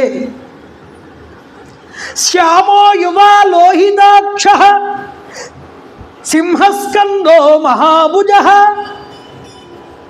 నకులోగ్లహ ఏనైక విద్యద్దేతాన్మమ తద్దనో. శ్లోకం మూల శ్లోకం వ్యాసభారతం. నకులుణ్ణి పందెం పెడుతున్నానన్నాడు నా తరపున. ఎవరు? శ్యామవర్ణం కలిగినవాడు, యువకుడు, ఎర్రటి కళ్ళు కలిగినవాడు, సింహమధ్యముడు, మహాభుజుడు, ఈ నకులుణ్ణి పందెం పెడుతున్నానన్నాడు. చక్కని మేనివాడు, చక్కని మేనివాడు, గుణ సంపద నింద్రుని పోలినాడు, పెంపెక్కడు దీవిసారదుండు, అహీన మహీధర ధైర్యశాలి, ఆ జగ్గుల రేణి మిత్రునకు సాటి అనందగు శౌర్యశాలి, ఆ మక్కువ సోదరున్నకులును మా ధననాడ్యుని బంధమెట్టదన్, నకులుణ్ణి బంధంగా పెడుతున్నానన్నాడు. ఇంద్రుడితో సమానమైన పౌరుష పరాక్రమాలు కలిగిన వాటండి, శ్యామల వర్ణం కలిగిన వాడు. అదేమిటండి, మనకి నన్నయ్య వారి భారతం తీసుకుంటే మొట్టమొదట సహదేవుణ్ణి పెట్టాడు. ఒక పంక్తి భోజనం నడుస్తోందండి, పంక్తికి ఆ చివరి నుంచి పడ్డను కానీ లేకపోతే ఈ చివరి నుంచి పడ్డను కానీ చెయ్యాలి, మధ్యలోంచి మొదలెట్టరుగా. నలుగురు అన్నదమ్ములుంటే, తమ్ముళ్ళుంటే ధర్మరాజుకు నలుగురు తమ్ముళ్ళు, నకులుణ్ణి ముందు పెట్టాడు. తన్ను పెట్టుకోవచ్చుగా ముందు, తన్నెందుకు పెట్టుకోలేదు అంటే తను పెట్టుకుంటే ఇంకా తర్వాత వాళ్ళు ఎవరిని పెట్టనాల్సిన అవసరం లేదు ఇంకా, ఎందుకంటే తనే ఓడిపోయాడు కాబట్టి. ఆడేవాడు ఓడిపోతే ఇంక తన తర్వాత వాళ్ళని పెట్టేటటువంటి హక్కు అతనికి ఎక్కడ ఉంటుంది? ఇక్కడ ఆలోచించండి. హరిశ్చంద్రుడు కూడా చూడండి, మనకి భార్యని పెట్టాడు ముందు జూదంలో, తర్వాత కొడుకుని పెట్టాడు, ఆ తర్వాత తనని తాను పెట్టుకున్నాడు. నక్షత్రకుడు వస్తే అయ్యా నీకు ధనం ఎంత కావాలని అడిగితే ముందు అతని భార్య నమ్మి ధనం అప్పు తీర్చాడు, సరిపోలేదన్నాడు వాడు. అసలు నక్షత్రకుడు క్యారెక్టరే లేదండి మూలంలో, అది బలిజేపల్లి వారి చమత్కారం, బాగుంటుందని పెట్టాడు. అయితే తనని తాను పెట్టుకోకుండా ముందు భార్యను ఎందుకు పెట్టాడు హరిశ్చంద్రుడు, తర్వాత కొడుకుని ఎందుకు పెట్టాడు అంటే తాను ఉండి వాళ్ళని అమ్మినా తర్వాత ఏదో విధంగా తను ఆ అప్పు తీర్చి వాళ్ళని మళ్ళీ పొందొచ్చు అనేటటువంటి విధానం. ఇతడే ఓడిపోతే వాళ్ళు ఏమైపోతారు? దిక్కులేని వాళ్ళు అవుతారు. ఇతడు దాసుడైపోయాడు అనుకోండి, ఇంకా అప్పు ఎలా తీరుస్తాడు? వాళ్ళ దగ్గర దాస్యత్వం చేస్తూ ఉండడమే. ఇంకా ఇతడు ఉండి వాళ్ళందరినీ పోగొట్టుకున్నా మళ్ళీ ఇతడు ఏదో రకంగా కష్టపడి జయించి వాళ్ళ అప్పును వాళ్ళకి తీర్చి వాళ్ళని మళ్ళీ తను తగ్గించుకోవచ్చు. అందుకనే ధర్మశాస్త్రం ఏం చెప్పింది అంటే, ఇంటిలో ఒక కుటుంబంలో ఆస్తి పంపకం చేస్తున్నప్పుడు మొట్టమొదట ఇంటిలో అందరికన్నా చిన్నవాడు ఎవడైతే ఉన్నాడో వాడిని పిలిచి ఎవరై నీకేం కావాలో తీసుకోముందని వాడిని అడగాలి. ఏదైనా కుదవ పెట్టాల్సి వచ్చింది తాకట్టు, ఏదో అప్పులు వచ్చాయి, వంశం అన్నాక ఏదో ఒకటి ఉంటుంది కదండి, తాకట్టు పెట్టాల్సి వచ్చింది, ఏ ఫంక్షన్కో ఏ పండగో పబ్బానికో ఏదో ఒకటి చేయడానికి డబ్బు కావాల్సి వచ్చి పెట్టాల్సి వచ్చింది. ఎవరిని ఏ వస్తువు తీసి తాకట్టు పెట్టాలి అంటే పెద్ద కొడుకు భార్య మెడలో ఉన్న బంగారం తీసి తాకట్టు పెట్టి అప్పు తీర్చమన్నాడు. అదేమిటండి, పెద్దవాడి భార్య దగ్గర ఎందుకు తీసుకోవాలి, చిన్నవాడి భార్య మెడలో ముట్టుకోవద్దన్నారు అసలు. ఎందుకని అంటే తండ్రి తర్వాత తండ్రి అంతటి బాధ్యతని బరువును మోయగలిగేటటువంటి స్థానాన్ని ఇంటి పెద్ద కొడుకు ఇచ్చారు. చిన్నవాడు కాబట్టి వాడికి అన్నీ ఇంకా తీరవు కాబట్టి వాడిని చివరివాడు కాబట్టి అందరికన్నా వాడికి వెసులుబాటు ఇచ్చాడు. అందుకనే కోరుట బాలుడి కొప్పు ముందుగా అన్నారు తిరుపతి వెంకట కవులు. కృష్ణుడి చేత చెప్పించారు ఆ మాట. అయ్యా నువ్వు వచ్చావు ముందర, కానీ నేను ముందు అర్జునుడిని చూశాను, అయినా నీకన్నా చిన్నవాడు అర్జునుడు కాబట్టి కోరుకునే అధికారం ముందు అర్జునుడిదే. చిన్నవాడికి ముందు ప్రిఫరెన్స్ ఇస్తారండి. అందుకనే మైనర్ అయినటువంటి వాడు వేస్తే పిటిషను వాడికి ఏ విధమైనటువంటి నోటీసులు చేయించక్కర్లేదు, డావాలు వేయించక్కర్లేదు, డైరెక్ట్గా వెళ్ళిపోతుంది బెంచ్ మీదకి, కోర్టులో వాడికి ఆ హక్కు ఉంటుంది న్యాయస్థానంలో. అందువల్ల ఇంటికి చిన్నవాడిని ముందెందుకు పెడతాడు, పెద్దవాడిని పెట్టాలి. ఏదైనా కొదువు పెట్టాల్సి వస్తే తనని తాను పెట్టుకుంటే మొత్తం పోతుంది. కాబట్టి మా నాన్నగారికి 2 భార్యలు, పెద్ద భార్య కొడుకు పెద్ద కొడుకుని నేను, చిన్న భార్య మాద్రి యొక్క పెద్ద కొడుకు నకులుడు. కాబట్టి నా తర్వాత ఇంకో 2వ భార్య పెద్ద కొడుకు నకులుడు ఉన్నాడు కాబట్టి నకులుడిని పెడుతున్నానని నకులుడిని పెట్టాడు. ఇది వ్యాస భారతం. నన్నయ్య భారతంలో సహదేవుడు, నకులుడు, అర్జునుడు, భీముడు, తర్వాత ధర్మరాజు. మీకే వదిలేస్తున్నాను. అదేమిటండి వ్యాస మహాభారతంలో తప్పు చెప్పారు, సహదేవుడు చక్కగా నన్నయ్య భారతంలో తెలుగు భారతంలో చూపించారు, ముందు చక్కగా సహదేవుణ్ణి చూపించారు, తర్వాత నకులుణ్ణి చూపించారు, తర్వాత అర్జునుణ్ణి చూపించారు. వరస వచ్చింది అక్కడ. వరస కాదు ముఖ్యం, ఏది ధర్మమో అది ముఖ్యం. ఇంతటి నిష్ణాతుడిగా దివ్యంగా ఆలోచించి చేసిన పనిని వ్యాసుల వారు ఎంతటి దూరదృష్టితో మనకు అందించారో దాన్ని చూడండి. నకులుణ్ణి అందుకు పెట్టింది మొట్టమొదట కొదవ కింద. ఓడిపోయాడు. జితమిత్యేవ శకుని. మళ్ళీ అన్నాడు శకునిగాడు, నువ్వు ఓడిపోయావని. ఎప్పుడు నెగ్గాడని? అసలు దుర్యోధనుడు గాడు ఏది పెట్టలేదండి. అసలు ఒక ఛాన్స్ కూడా అటువైపు ధర్మరాజుకు వెళ్ళలేదు. వాడు చాలా తెలివిగా ముందే పాచికలు చేత్తో పట్టుకున్నాడు. నిన్న చెప్పుకున్నాంగా, ఎవరి పాచికలు వాళ్ళు పట్టుకుని వస్తారు సభకి. జోదరులు వచ్చేటప్పుడు చాలా గొప్పగా ఉంటుందండి. ఒక చక్కటి ముఖమల్ క్లాత్ వేస్తారు, ఒక బల్ల సిద్ధం చేస్తారు. చేతిలో వీళ్ళు కొంతమంది బాగా ఇంట్రెస్ట్ కోసం బంగారంతో చేయించిన పాచికలు తెచ్చుకుంటారట, కొంతమంది రత్నాలు పొదిగినవి చేస్తారట, కొంతమంది స్ఫటికంతో చేసిన పాచికలు తెస్తారటండి. నాగరత్నం పెళ్ళై నాదస్వరం వాయిస్తున్నప్పుడు నాదస్వరం మీద వజ్రాలు వేయించేవాట. మహాలింగం ఫ్లూట్ వాయించేటప్పుడు పైన ఈ యొక్క వజ్రాలతో తాపడం చేయించేవాట. దాన్ని ఎవరి ఇంట్రెస్ట్ వారిది. కాబట్టి మంచి మోజుతో ఆ పాచికలన్నీ తెచ్చుకున్నారు. రాగానే ముందు వాడి పాచికలు పట్టుకుని వాడే సిద్ధమయ్యాడు, నేను వేస్తున్నానని. అవకాశం ధర్మరాజుకి ఇవ్వలేదు. ధర్మరాజు పాచిక పట్టింది లేదండి. మనకి నాటకాల్లో కొంత ధర్మరాజు వేసి ఓడిపోయినట్టు, తర్వాత వీడో పద్యం చెప్పి వీడు వేసి నేను నెగ్గానన్నట్టు చూపిస్తారు. అసలు ఏమీ జరగలేదు. అసలు పాచిక ముట్టుకోలేదు ధర్మరాజు. వీడు మొదటి పందెం పెట్టాడు దుర్యోధనుడు, అక్కడి నుంచి వీడు నగ్గుతూనే వచ్చాడు. నకులుడు ఓడిపోయాడు. ఇక తర్వాత ఎవరు? కుంతికి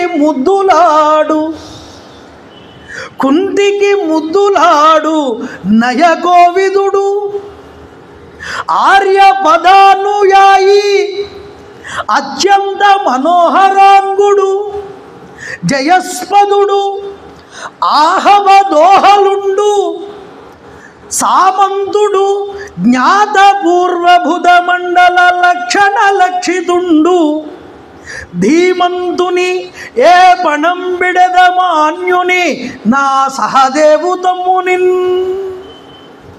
సహదేవుణ్ణి పెడుతున్నాడు చిన్నవాడు. కుంతికి ముద్దులాడు చక్కగా రాస్తారు తెలుగులో. ద్రౌపది మాన సంరక్షణం అనేటటువంటి నాటకంలో పద్యం ఇది. మూలానికి చేటొచ్చే పద్యం చెప్పనండి, గుర్తుపెట్టుకోండి మీరు. మూలంలో చెప్పిన మాటనే ఆంధ్రీకరించిన పద్యాన్నే చదువుతాను నేను ఓ పద్యం చెప్పానంటే దానికి సంబంధించిన టాపిక్ మూలంలో ఉంటుంది. కల్పితాల జోలికి వెళ్ళకూడదు. అయం ధర్మాన్ సహదేవో అనుశాస్తి లోకేహస్మిన్ పండితాఖ్యాం గతశ్చ అనర్హత రాజపుత్రేణ దేవ దివ్యామ్యహం చాప్రియవత్ ప్రియేణ. నా సహదేవుడు ధర్మాన్ని ఉపదేశించగలిగినటువంటి పండితుడు, ఈ లోకంలో పేరు పొందినవాడు, నాకు ప్రియమైన వాడు, నా తల్లికి ప్రియమైనటువంటి వాడు. కుంతికి ముద్దులాడు. నలుగురిలో కూడా సహదేవుడు అంటే చాలా ఇష్టంటండి కుంతికి. మాద్రి కొడుకైనటువంటి సహదేవుణ్ణి నలుగురి కుమారుల కన్నా 5వ కుమారుడైన సహదేవుణ్ణి చాలా ముద్దుగా పెంచిందిట. ఎంత వైషమ్య బుద్ధి లేకుండా ఉంటే మాత్రమే అలా పెంచగలరండి. తన కొడుకుల కన్నా ప్రేమగా ముద్దుగా లాలించి పెంచింది కుంతీదేవి ఈ సహదేవుణ్ణి. చూడండి, మనోహరాంగుడు, ఆయనంత అందగాడు మరొకడు లేడుట. చివరిలో చెప్తారు, పాండవులు అరణ్యానికి వెళ్ళేటప్పుడు ఎలా వాళ్ళ ముఖాలు ఎలా ఉన్నాయని అడుగుతాడు ధృతరాష్ట్రుడు విదురుణ్ణి. ముఖానికి మసి రాసుకు వెళ్ళాడు సహదేవుడు అని అంటాడు ఒక మాట. ఎందుకని మసి రాసుకోవడం? అతడి అందాన్ని చూసి స్త్రీలు మోహిస్తారట. అటువంటి సమయంలో అతన్ని ఎవరూ మోహించకూడదని ముఖానికి మసి రాసుకు వెళ్ళాడు. అంతటి అందగాడే.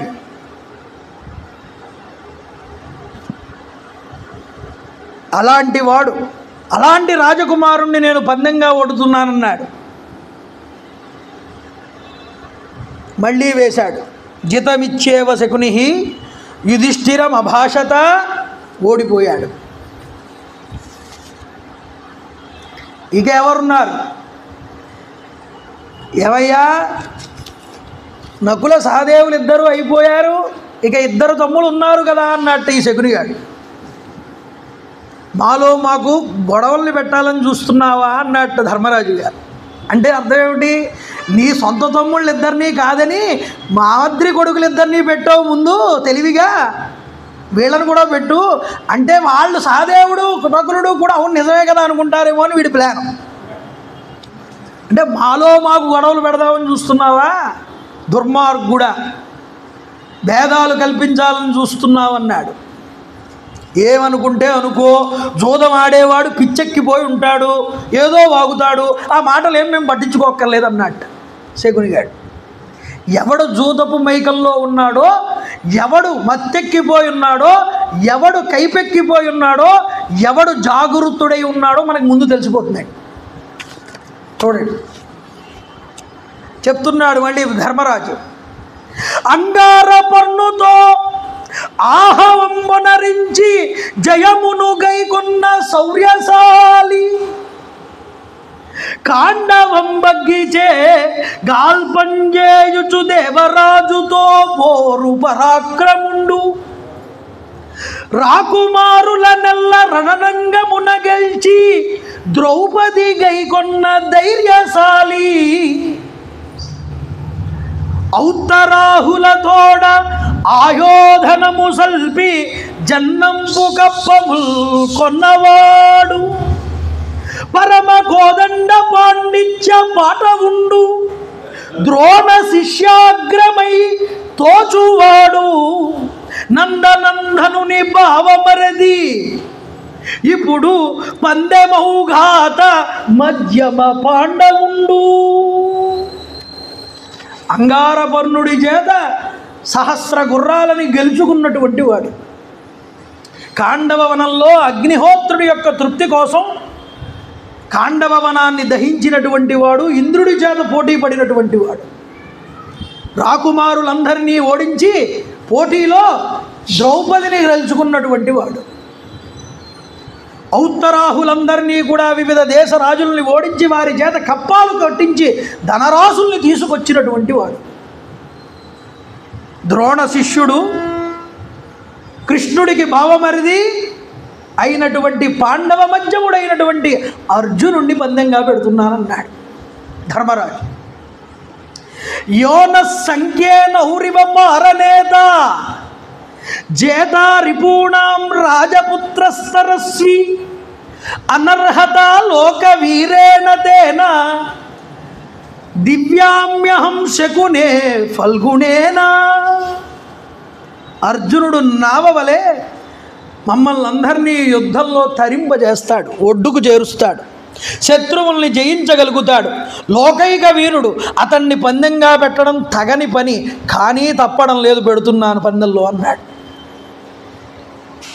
జితమిచ్చేవ శకుని యుధిష్ఠిరమభాషత. ఆ మాట విని శకునిగాడు వేశాడు బాచికలు, నేనే గెలిచానన్నాడు. చూడండి, సవ్యసాచిని కూడా గెలుచుకున్నాను రాజా, ఇప్పుడు నీకు ఇష్టమైనటువంటి భీమసేనుండే పందెం పెట్టాలి, ఇక మిగిలిన ఉన్నవాడు అతను ఒక్కడే అన్నాడు. వెంటనే అంటున్నాడు మళ్ళీ ధర్మరాజు, చూడండి, యోనో నేత యుధినః ప్రణేత యథా వజ్రీ దానవ శత్రురేకః తిర్యక్రేక్షి సంనత భ్రూర్మహాత్మా సింహస్కందో యస్య సదాత్యమర్షి బలేన తుల్యో యస్య పుమాన్న విద్యతే గధాభృతామ్యగ్ర ఇహారి మర్దనః అనార్హత రాజపుత్రేణ తేన దివ్యామ్యహం భీమసేనే చ రాజాను. రాజా,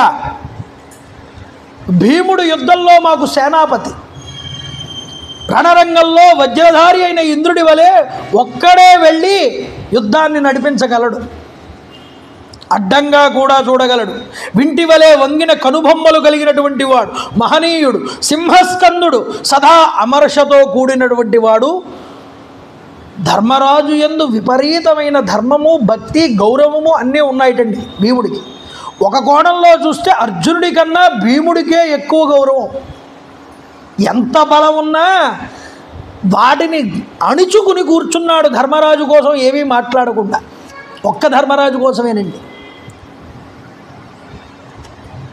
తాటంగట్టిరి నీట ముంచిరి విషక్తాన్నమున్బెట్టిరి ఆ పాటు ఆకిలకునికి కాశీక్షేత్రం పంపించిరి. ఎన్నో బాధలు వీడికే పెట్టారండి. అయినా సరే అన్నగారిని చూసి ఊరుకుంటాడు ఎప్పుడూ కూడా. బలంలో అతడికి సాటి రాగిన వాడు ఎవరూ లేరు. గదాధరులలో అగ్రగణ్యుడు, శత్రు సంహర్త, అటువంటి వాడిని నేను ఈరోజు పందెంగా పెడుతున్నానన్నాడు ధర్మరాజు. చూడండి, భీముణ్ణి పందెంగా పెట్టగానే ఏతశ్రుత్వా వ్యవసితః నికృతం సముపాశ్రితః, మాట విని శకునిగాడు పాచికలు వేశాడు ముందరికి. ఎప్పుడూలాగే మళ్ళీ గెలిచాడు. బహువిత్తం పరాజైషీ బాత్రూమ్శ్చ సహయాద్విజాను. కౌంతేయ, ఎంతో సొమ్మును కోల్పోయావు, సోదరుల్ని కోల్పోయావు, గుర్రాలను కోల్పోయావు, ఏనుగుల్ని కూడా ఓడిపోయావు. నువ్వు పోగొట్టుకోక మిగిలినది ఏదైనా ఉంటే చెప్పు అన్నాడు. అవతల వాడికి అవకాశం ఇద్దామనేటటువంటి ఆలోచన లేకుండానే ధర్మరాజు గారు వెంటనే అంటున్నారు. చూడండి, ఇక్కడ బయటపడుతుంది ఎవడు నిషా ఎక్కిపోయి ఉన్నాడు, ఎవడు జాగరూకుడై ఉన్నాడో తెలుస్తుంది. ఇది అర్థం చేసుకోవాలి. ఇది ధర్మ సూక్ష్మం. అహం విశిష్టః సర్వేషాం భ్రాతॄణాం దయేతస్తథా కుర్యామహం జితః కర్మ స్వయమాత్మాన్యుపప్లుతే. నేను సోదరులతో పెద్దవాణ్ణి, అందరికన్నా అందరికీ ఇష్టమైన వాణ్ణి, నన్ను నేను బంధంగా పెట్టేసుకుంటున్నాను అన్నాడు. వాడికి ఛాన్స్ ఇవ్వలేదండి, మాట్లాడనివ్వలేదు. ఇంక వెంటనే నన్ను నేనే బంధం పెట్టేసుకుంటున్నాను బలంగా అన్నాడు. నేను కనుక ఓడిపోతే నీకు దాసుడిగా ఉంటానన్నాడు. జితమిచ్చేవ శకుని యుధిష్ఠిరమభాషత. వాడు పాచికలు వేసేసాడు. వీడు పాచికలు వేసిన తర్వాత నాలుగు ఖర్చుకున్నాడండి. నిషా ఎక్కిపోయిన వాడు వీడు. అర్థమవుతుందా మీకు? తన భార్యను మర్చిపోయాడు. అప్పటిదాకా నీ తమ్ముళ్ళు ఉన్నారు, వాడిని పెట్టు వీడిని పెట్టు అని అడిగిన వాడు ఇంకేమున్నాయని అడిగాడు. ఇదే అదును కదా అని ఆపకుండా వెంటనే నన్ను నేను పెట్టేసుకుంటున్నాను అన్నాడు ధర్మరాజు. తన భార్యని పెట్టే ఉద్దేశం ధర్మరాజుకు లేదు పందెంలో. ఇప్పుడు తనని తాను ఓడిపోయాడు. తనని తాను ఓడిపోతే ఏమన్నాడు? దాసుడి కింద ఉంటాను నీకు అన్నాడు. అవునా కాదా? ఇప్పుడు నాలుక ఖర్చుకున్న శకునిగాడు మంచి నిషాలో ఆడుతున్నాడు కదా. ద్రౌపది విషయం గుర్తు రాలేదు వాడికి. ఈ నిషాలో ఆడుతున్న శకునిగాడు నాలుక ఖర్చుకుని అంటాడు, ఏతత్ పాపిష్టమకరోతు యథాత్మానం హరాయ అహారయ శిష్టే సతి ధనే రాజన్ పాపాత్మా పరాజయ. రాజా, నిన్ను నువ్వే పందెంలో పెట్టి ఓడిపోయి చాలా పెద్ద పాపం చేసావు అన్నట్ట. ఇంకంతకు మించి ఏమంటాడండి? చాలా పెద్ద పాపం చేసావు. నీ దగ్గర డబ్బు ఉన్నప్పటికీ నిన్ను నువ్వే పెట్టేసుకున్నావు అన్నట్ట. ఏమిటా డబ్బు? ఏవముత్వా మతాక్షః స్థాన్ గ్లహే సర్వాన్ అవస్థితాను. జూద విద్యలో నిపుణుడైన శకుని పందెం విషయంలో నిషా ఎక్కిపోయి, మతాక్ష అంటే మంచి మునిగిపోయాడు జూదంలో మునిగిపోయి వ్యసనపరుడైన వాడు ధర్మరాజా శకునిగాడా?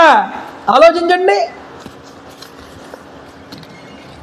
ఇప్పుడు అంటున్నాడు యుధిష్ఠిరుడితో, లోకవీరులు సభాసదులైన రాజులతో పాండవుల విజయాన్ని విడివిడిగా చెప్పాడు, పరాజయాన్ని గురించి అంటున్నాడు. అస్థితేవై ప్రియా రాజన్ గ్రహ ఏకో అపరాజితః పణస్వ కృష్ణాం పాంచాలీం తయా ఆత్మానం పునర్జయ. రాజా, ఇంతవరకు నువ్వు పోగొట్టుకున్న పందెపు వస్తువు, పోగొట్టుకోని పందెపు వస్తువు ఒకటి ఉంది. ఏమిటో చెప్పమంటావా? నీ ప్రియసతి అయినటువంటి ద్రౌపది. ఆవిడ్ని పందెంలో పెట్టి నువ్వు మళ్ళీ అన్నీ గెలుచుకోవచ్చు అన్నాడు. ఇప్పుడు చూడండి, ధర్మరాజు తన భార్యని పందెంలో పెట్టాలని అనుకోలేదు. హరిశ్చంద్రుడు తన భార్యని వడ్డాలని అనుకున్నాడు. ఎందుకంటే అతనికి తను తప్ప ఇంకెవరూ లేరు, అమ్మడానికి ఇంకెవరూ లేరు. ఇతని తమ్ముళ్ళని అందరినీ అమ్మేసుకున్నాడు, రాజ్యాన్ని ఐశ్వర్యాన్ని అంతా అమ్మేసుకున్నాడు, తర్వాత తనని తాను అమ్మేసుకున్నాడు. భార్యని పెట్టలేదండి ధర్మరాజు. ఈ ధర్మరాజు అంతటి ధర్మరాజు కూడా పెళ్ళాన్ని బంధంలో పెడతాడా అని ఎంతోమంది కారు కూతలు కూస్తారు, అసలు గ్రంథాన్ని అర్థం చేసుకోక. ఇప్పుడేమన్నాడు శకునిగాడు? నీ భార్య ఉన్నది కదా పాంచాలి, ఆ పాంచాలిని పందెంలో పెట్టు, నువ్వంతా గెలుచుకోవచ్చు అన్నాడు. ఇంటి యజమాని దాసుడికి ఏది చెప్తే దాసుడు అది చెయ్యాలి. ఇప్పుడు శకునిగాడు తన భార్యని పందెంలో పెట్టని ఆర్డర్ వేశాడు కాబట్టి ధర్మరాజు ఏమీ మాట్లాడకుండా అలా ఉండిపోయాడు. మాట్లాడకుండా కాసేపటికి చెప్తున్నాడు. అంటే వాళ్ళు బలవంతంగా పెట్టమన్నారు కాబట్టి పెడుతున్నాడు, కానీ అతనికి హక్కు లేకపోయినా తన భార్య మీద తాను ఓడిపోయిన తర్వాత ఇంక హక్కు ఉండదు భార్య మీద. అయినా తనని గెలుచుకున్న వాళ్ళు పెట్టమంటున్నారు కాబట్టి పెడుతున్నాడు. ఇది ఇందులో ఉన్న ధర్మ సూక్ష్మం అండి. అందుకునే ఆవిడ అడుగుతుంది పరమ పతివ్రత, ఏ రాజపుత్రుడు పెడతాడరా పందెంగా తన భార్యని అని. ఏ రాజపుత్రుడు పెడతాడరా అంటే నా భర్త అలా పెట్టడనేగా అర్థం. ప్రాతిగామి వెళ్తే ప్రాతిగామితో ఈ మాట చెప్తుంది ద్రౌపది. కాబట్టి ఏ రాజపుత్రుడు పెడతాడు అలాగా? నా భర్త పెట్టడనే నమ్మకం ఆవిడకి ఉంది. భర్త మీద అంతటి విశ్వాసం అండి ఆవిడికి. భార్యాభర్తల కింద వచ్చిన తర్వాత కొంతకాలం వాళ్ళ అలవాట్లు వాళ్ళవి, వీళ్ళ అలవాట్లు వీళ్ళ కింద ఉంటాయి. ఒక 6 నెలలు గడిచిన తర్వాత వాళ్ళు వీళ్ళు అవుతారండి. ఆ అమ్మాయి అలవాట్లు వేరు, ఈ అబ్బాయి అలవాట్లు వేరు. ఈ అమ్మాయికి ఇంగు ఉంటే కానీ ఇష్టం ఉండదు, ఈ అబ్బాయికి ఇంగు వేస్తే ఇష్టం నచ్చదు.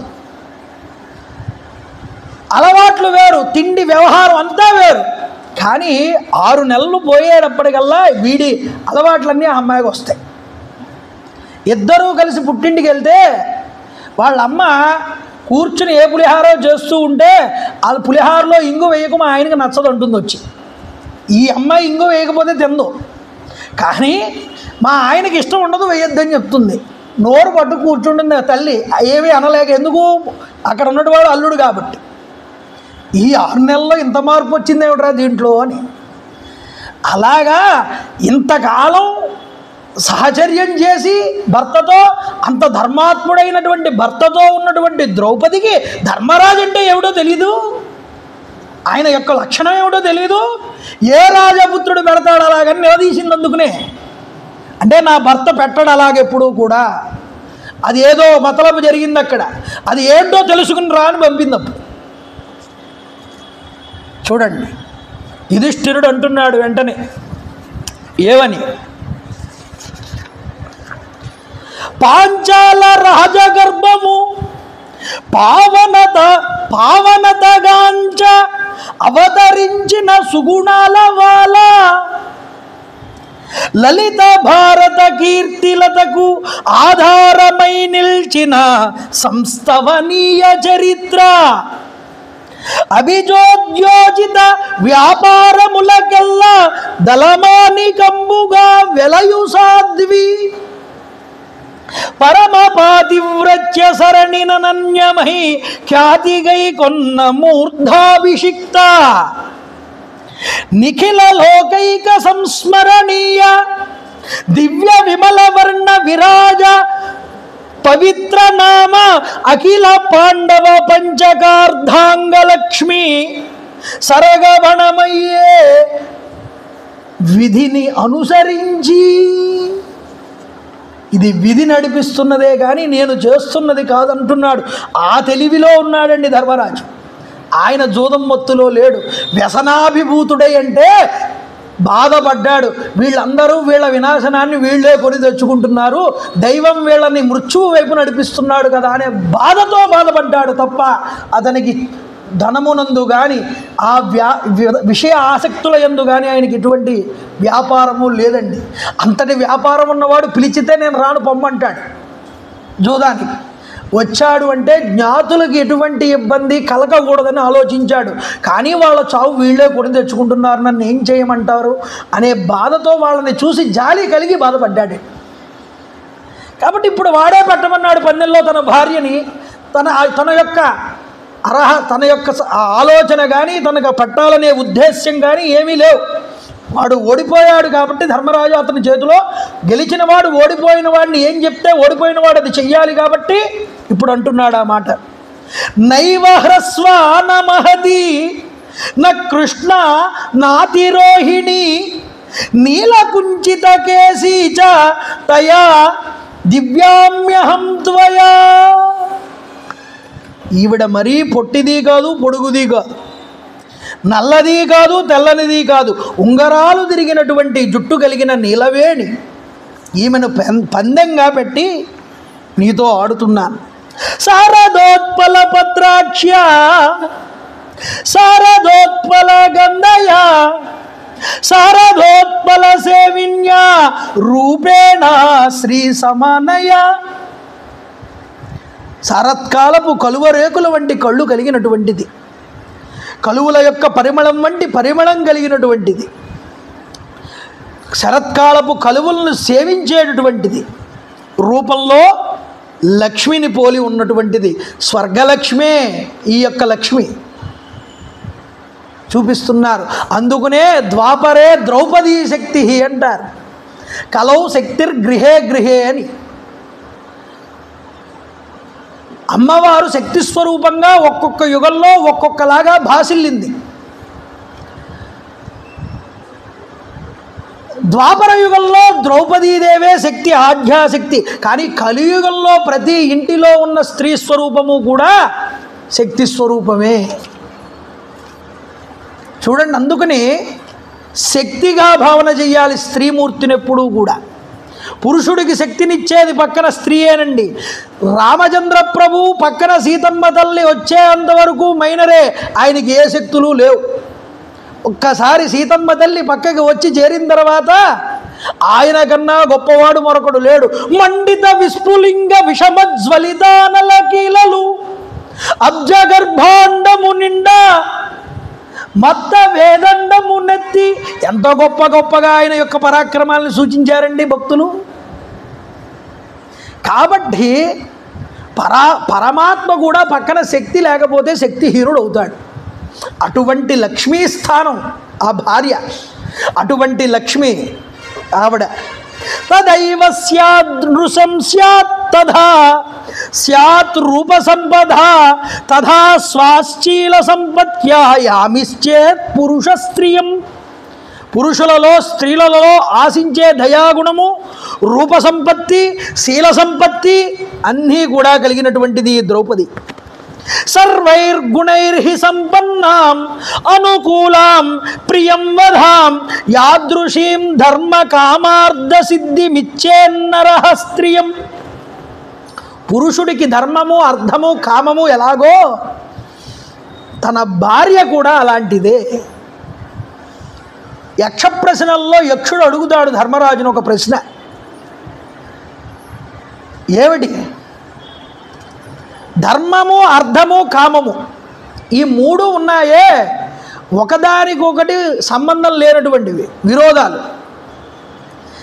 ఈ మూడింటిని కూడా ఒకే తాటి మీదకి తీసుకురావడానికి ఎలా కుదురుతుందన్నాడు. ఇది ప్రశ్న. ధర్మరాజు అన్నాడు, ధర్మార్థకామములు అనేటటువంటి వాటిలో ధర్మం ఉన్నదే, ఆ ధర్మము ధర్మపత్నితో ఎటువంటి పోరు చెందకుండా ఉంటే, సవితి కాకుండా ఉంటే, సుహృద్భావంతో ఉంటే ధర్మము, అర్థము, కామము మూడు కూడా పండుతాయి అన్నాడు. అంటే అర్థం ఏమిటి?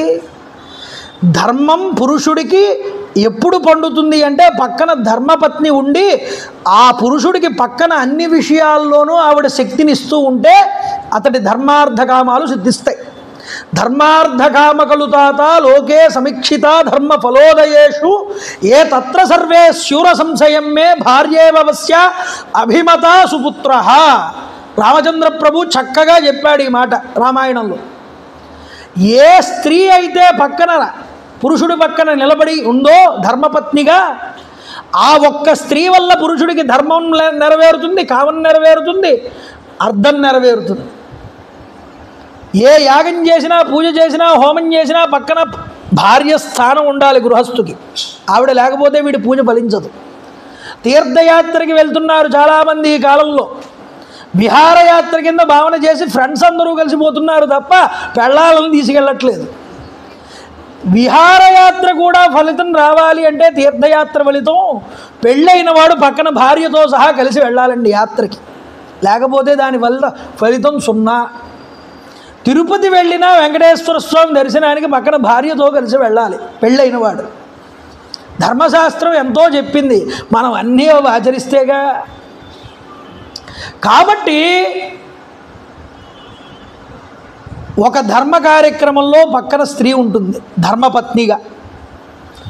నువ్వు ధనాన్ని సంపాదిస్తున్నావు, వ్యాపారం చేస్తున్నావు, ఉద్యోగం చేస్తున్నావు, నీ ఫ్రెండ్స్, నీ గెస్ట్లు, నీ క్లయింట్లు అందరూ కూడా వస్తూ ఉంటారు, వెళ్తూ ఉంటారు. వాళ్ళందరినీ ఆదరించాలి. గృహస్థై ఉన్నప్పుడు చక్కగా అతిథి మర్యాదలన్నీ చెయ్యాలి. రోజు నువ్వు తినడానికి కావలసిన ఆహారాన్ని సిద్ధం చేసి ఉదయమే తీసుకువచ్చి ఇవ్వాలి. అలా ఉన్నటువంటి ధర్మపత్ని వల్ల వీడికి అర్థం కూడా నెరవేరుతుందండి. ఇక తాను సంతానవతి అయి సంతానాన్నిచ్చి వీడి కామాన్ని తీర్చి వీడికి పున్నామ నరకం తప్పిస్తున్నది పక్కన. అందువల్ల ఒక ధర్మపత్ని ధర్మార్థకామాలని కూడా నెరవేర్చినట్లుగా ధర్మపత్నితో ధర్మం ఎప్పుడైతే ముడిపడి ఉన్నదో అప్పుడు నీకు అర్థకామాలు ఆటోమేటిక్గా కూడా కలుస్తాయి వచ్చి. అలాంటిదిటండి ద్రౌపది. అంతేగాని పొద్దున్నే భర్త వచ్చి ఈమెన్ని లేపి మార్నింగ్ కాఫీ ఇచ్చాడు అంటే అంతకన్నా ఇంటి యందు దరిద్రం మరొకటి ఉండదు. కాబట్టి తెలుసుకోవాలి. ఏ స్త్రీ ఈవిడ చెప్తున్నాడు ఇక్కడ ధర్మరాజు గారు, చరమం సంవిశతియా ప్రథమం ప్రతిబుధ్యతే ఆ గోపాల విపాలేభ్య సర్వం వేదకృతాకృతం. ఆవుల్ని మేపేవాళ్ళు, గొర్రెల్ని మేపేవాళ్ళు కూడా ఇంటికి చేరుకుని వాళ్ళు నిద్రించిన తర్వాత ఏ సమయం అవుతుందో ఆ సమయం దాటిన తర్వాత కూడా ఈవిడ మెలకుగానే ఉంటుందిట. ఆ తర్వాత అందరినీ నిద్రపోయిన తర్వాత ఊరిలో ప్రజల్లో అందరూ నిద్రపోయిన తర్వాత ఈవిడ నిద్రపోతుందిట. అందరికన్నా ముందు ఆవిడ లేస్తుందిట. చూడండి, అన్ని పనులు చక్కబెట్టేది. రాజుగారికి పక్కన ఒక మంత్రిలాగా ఉండేది. ఆవిడికి తెలియని విద్య లేదుటండి. ఆవిడ అన్ని విద్యలు తెలిసినటువంటి స్త్రీ. అటువంటి ద్రౌపది. ఆభాతి పద్మవద్వక్త్రం సస్వేదం మల్లికేవచ వేది మధ్యా దీర్ఘకేశి తామ్రాస్యా నాతిలోమస. ఆవిడ చెమర్చినటువంటి ముఖం పద్మంలాగా ప్రకాశిస్తుంది, మల్లె పువ్వులాగా పరిమళంగా ఉంటుంది. ఆమె యొక్క కురులు పొడవైనటువంటివి, అరుణవర్ణంతో కూడిన ముఖం కలిగి శరీరం మీద గొప్ప ఛాయ కలిగినటువంటి స్త్రీ. ఇలాంటి స్త్రీని, నా ధర్మపత్నిని ఈరోజు నేను ఒడ్డుతున్నా. తవైవం విధివా రాజన్ పాంచాల్యాహం సుమధ్యమా గ్లహం దివ్యామి చార్వాంగ్య ద్రౌపద్యా హంత సౌభల. హంత అన్నాడు. సంస్కృతంలో వచ్చిన గొప్ప విశేషం ఏమిటో తెలుసా అండి? ఒకే పదాన్ని విస్తరించి చెప్పచ్చు, విస్తరించి చెప్పాల్సిన విషయాన్ని ఒకే ముక్కలో చెప్పచ్చు. సంస్కృతంలో ఈ గొప్పతనం ఉన్నది. సర్వసౌందర్యవతివై సుమధ్యయై పాంచాల రాజకుమారి, పాండవుడి చేత అర్జునుడి చేత గెలుచుకోబడినటువంటి ఈ యొక్క ద్రౌపది ఉన్నదే, ఈవిడ్ని నాకు కష్టమైన పందెంగా పెడుతున్నాను, ఇష్టం లేకపోయినా. హంత అన్నాడండి.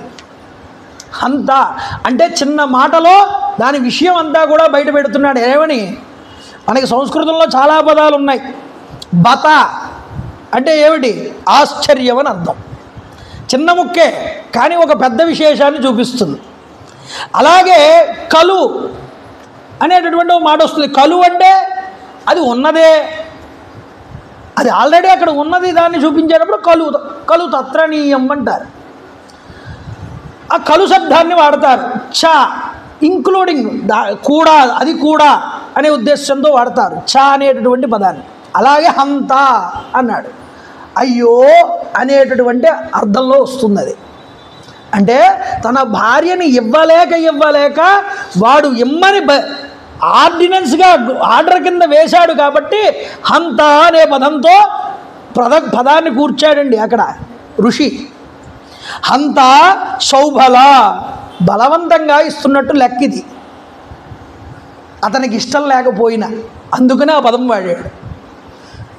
మహాభారతం మయసభ లాంటిదని చెప్పాను. అందుకనే ధర్మరాజు హృదయం మీకు అర్థం అవ్వాలని ఒక్కొక్క అధ్యాయాన్ని చాలా నెమ్మదిగా ముందరకు తీసుకెళ్తున్నానండి. ఇక్కడ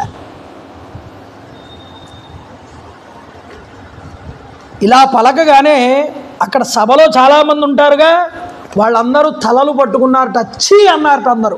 ఎవరిని చీ అనడం? ధర్మరాజుని కాదు, శకుని గాడిని చీ అన్నారు. ఇది గుర్తుపెట్టుకోండి. ధర్మరాజుని ఎవ్వరూ అనలేదు. ఎందుకంటే వాళ్ళందరికీ అక్కడ జరుగుతున్నదంతా కూడా చూస్తున్నారు మొదటి నుంచి కూడా. ధర్మరాజు కోరకుండా వీడే పెట్టము నీ భార్యని అన్నాడు. ఆ మాట వల్ల పెట్టాల్సి వచ్చింది ధర్మరాజు. వీడు నీచుడు అన్నట్టుగా చూశారు వాడికేసి. చీ అని చీదరించుకున్నారు శకునిగాడిని అందరూ కూడా. దిక్దేవ వృద్ధానాం సభ్యానాం నిశ్రుతాగిరా, దిక్కని చీదరించుకుని ఆ శకునిగాడిని అందరూ కూడా నానా మాటలు అన్నారు. అయ్యయ్యో ఎంత పని చేశాడు ఈ శకుని. చక్షుమేషా సభారాజన్ రాజ్ఞం సంయజ్ఞిరే సుతః భీష్మ ద్రోణ కృపాదీనాం స్వేదచ్చ సమాజయత. ఆ సభంతా క్షోభకి గురయిందిటండి. ఆ సభంతా కూడా రాజులంతా భయపడ్డారు. భీష్మ ద్రోణ కృపాదులందరికీ చెమటలు పట్టాయి. ఏం జరుగుతుందిరా ఇప్పుడు అని. శిరో గృహీత్వా విదురః గతస్త్వా ఇభాభవతు, తలపట్టు కూర్చున్నట్టు విదురుడంతటి వాడు సభలో. అస్తే ధ్యాయాన్నధో వక్త్రః నిశ్వసన్నివపన్నగా, బుసకొట్టేటటువంటి పావులాగా ఒక్కసారి అలా తల ఒక్కవైపు అలా తిప్పి ధృతరాష్ట్రుడి కేసి చూశాట కోపంగా. ఏమీ గుడ్డిరాజు పలకట్లేదు, సభలో కూర్చుని మాట్లాడట్లేదు. బాహ్లిక సోమదత్తశ్చ ప్రాతిపేయాస సంజయ, బాహ్లికుడు ప్రతీపుడు సోమదత్తుడు సంజయుడు అశ్వత్థామ భూరిశ్రముడు ధృతరాష్ట్ర పుత్రుడు యుయుత్సువు. ధృతరాష్ట్రుడికి వైశ్యకన్యకి ఎందు పుట్టినటువంటి వాడు యుయుత్సువు అండి. వాడు వీళ్ళందరూ కోపంతో చూశారు. కానీ ధృతరాష్ట్రస్తుతం హృష్టః పర్యపృశ్చత్ పునః, ఎగిరెగిరి పడుతున్నట్టండి ఈ సింహాసనంలో కూర్చున్న గుడ్డిరాజుగాడు. వాడికి ఏం కనిపించదు కదా. ఒరే సంజయ, విదురా, ఏం జరిగిందిరా, ఏం జరిగిందిరా అంటున్నట్టు ఆనందంతో అదే చెప్తున్నాడు ఇక్కడ. కిం ఇది యాకారం నభ్యరక్షత. ఆనందంతో కూర్చుని ఈ గుడ్డిరాజు గెలిచావా అని అడుగుతున్నట్ట. కోపంతో చూశాడు విదురుడు పక్కకి. చూసారా, వాడు అప్పటిదాకా విధి నిర్ణయం మనం ఏమీ చేయలేం, ఇదంతా విధి ఆడించే నాటకం అనే పలుకులన్నీ పలికాడు కొడుకు దగ్గర, మనందరికీ బయట వాళ్ళకి ఇలా కనిపించేలాగా. కానీ కొన్ని సందర్భాల్లో బయటపడతారండి. ఎవరు? సుప్త ప్రమత్త కుపితానాం భావజ్ఞానం గర్హితం అని ఒక శాస్త్ర నియమం ఉన్నది. ఆనందం ఎక్కువైనప్పుడు, కోపం ఎక్కువ వచ్చినప్పుడు ఈ యొక్క సందర్భాలలో వీడికి పాతవన్నీ కూడా గుర్తొచ్చి బయట పెట్టుకుంటాట. అలాగా వీడికి ఒక్కసారి ఆనందం ఎక్కువైపోయి మా వాళ్ళు గెలిచేశారు మొత్తం సంపదనంతటినీ అని ద్రౌపది ఎప్పుడైతే గెలవబడిందో వెంటనే వీడికి ఆనందం వచ్చేసి బాగా ఆనందాన్ని వ్యక్తం చేసేశాడు సభలో. అంతమంది ముఖ కవళికలు వీడికి తెలియవుగా, గుడ్డివాడు వీడు. అందువల్ల మనం గెలిచామా అని ఉత్సాహంగా అడుగుతున్నట్ట. అదే అంటారు కృష్ణస్వామి, సంజయుడు రాయబారానికి వచ్చినప్పుడు ఆ రాజు చేయు నెయ్యము గారాగుగా చెప్పు నీవు కడు తీపులుగా. ఆ రాజుగారు చెప్పే విషయాలన్నీ చక్కగా తీసుకొచ్చి చెప్పావు ఇక్కడికి. మీ రాజుకి ఏదైనా డబ్బు ఇచ్చే విషయం ఉందా, రాజ్యం ఇచ్చే ఆలోచన, అది చెప్పు ముందంటాడు కృష్ణుడు. ఎందుకంటే ఆ రోజు ఎంతమంది ఉన్నారయ్యా సభలో, వాళ్ళందరూ కూడా ఎగిరెగిరి పడ్డాడు మీ రాజుగారు, గుడ్డి రాజుగారు. అత్తరి భీష్మ ముఖ్యులకు అచ్చటి వృద్ధ జనంబులల్లా నోరెత్తక మిన్నకుండిరి మహీశ్వరు చిత్తమెరుంగ కుంకి. వీడు ఆనందంగా ఉన్నాడు, ఉత్సాహంగా ఉన్నాడు. ఇప్పుడు మనం కాదు అంటే వీడు ఎక్కడ మనల్ని తిడతాడో అనే ఉద్దేశంతో వాళ్ళందరూ సైలెంట్ పడ్డారు, మాట్లాడలేదు. తానొత్తి కుమారు నిన్గినియ నోపడా అక్కట మాన్పగన్నా నా చిత్తమే కాదు లోకముల చిత్తములన్నీయు సంతసింపవే. ఒక్క కుమారుణ్ణి చీ దుర్మార్గుడా, ఇలాంటి పనులన్నీ పూనుకుంటావు, ఇది న్యాయమేనా అని అందరి ముందు తిట్టి వాడిని సభలో నుంచి బయటికి గెంటేస్తే ఆ రోజు లోకాలన్నీ ఆనందించేవయ్యా. మీ యొక్క ప్రభువుని చూసి. శ్రీకృష్ణ పరమాత్మ సభలో లేరు కానీ అన్నవాళ్ళు, మాట్లాడిన వాళ్ళు, చేష్టలు చేసిన వాళ్ళు అందరూ ఏమన్నారో ఆయనకి తెలుసండి. పరమాత్మ హృదయంలో అన్నీ రాయబడి ఉంటాయి. ఒక్క కుమారుణ్ణి తిట్టి మందలించలేకపోయాడు మీ ప్రభు. వాడిని మందలించి ఉండుంటే లోకాలు కాదు నేను కూడా ఆనందించి ఉండేవాడిని. ఇది కుదురుందారా మీ ప్రభువుకి? ఇప్పుడు మాత్రం చక్కగా వచ్చి యుద్ధం వద్దు అని చిలక పలుకులన్నీ పలుకుతున్నావు ఇక్కడికి వచ్చి. ఏవరా సంజయ, ఇదెక్కడి న్యాయం అన్నారు కృష్ణస్వామి. కాబట్టి వీడు ఊగిపోతున్నాడండి. జహర్ష కర్ణో అతిభృషం సహా దుశ్శాసనాదిభి ఇతరేషాంతు సభ్యానాం నేత్రేభ్య ప్రాపత జలం. దుశ్శాసనాదులతో కలిసి కర్ణుడు కూడా చాలా ఆనందించాట. ఇతర సభ్యులందరూ కూడా కళ్ళంపట నీళ్లు పెట్టుకున్నారటండి. ఒక్క కౌరవులు, కర్ణుడు, ఈ దుశ్శాసన దుర్యోధనులతో పాటు ఈ ధృతరాష్ట్రుడు కూడా ఆనందించాడు. శకునిగాడు ఈ రీతిగా పలికి ఇది కూడా గెలిచినట్టే అంటూ పాచికలు వేశాడు. జితమిచ్చేవ శకుని యుధిష్ఠిరమభాషత. ద్రౌపదిని కూడా గెలుచుకున్నారండి. ఈ విధంగా ద్రౌపదిని తీసుకురా విదురా అని విదురుణ్ణి పురమాయించాడు లేచి దుర్యోధనుడు. చీ దుర్మార్గుడా అని ఆయన మళ్ళీ వాడికి బుద్ధి చెప్పడం జరుగుతుంది. ఆ తర్వాత ప్రాతిగామి వెళ్తాడు, ద్రౌపదిని తీసుకొస్తాడు. తర్వాత సదా సందర్భం అంతా ద్రౌపదీ వస్త్రాపహరణ ఘట్టాన్ని రేపు చెప్పుకునేటటువంటి ప్రయత్నం చేద్దాం. మంగళాశాసనపరై పదాచార్య పురోగమై సర్వైశ్చ పూర్వైరాచార్యై సకృతాయాస్తు మంగళం. కాళే వర్షతు పర్జన్య పృథివీ సత్యశాలిని. జై గురుదేవ దత్త.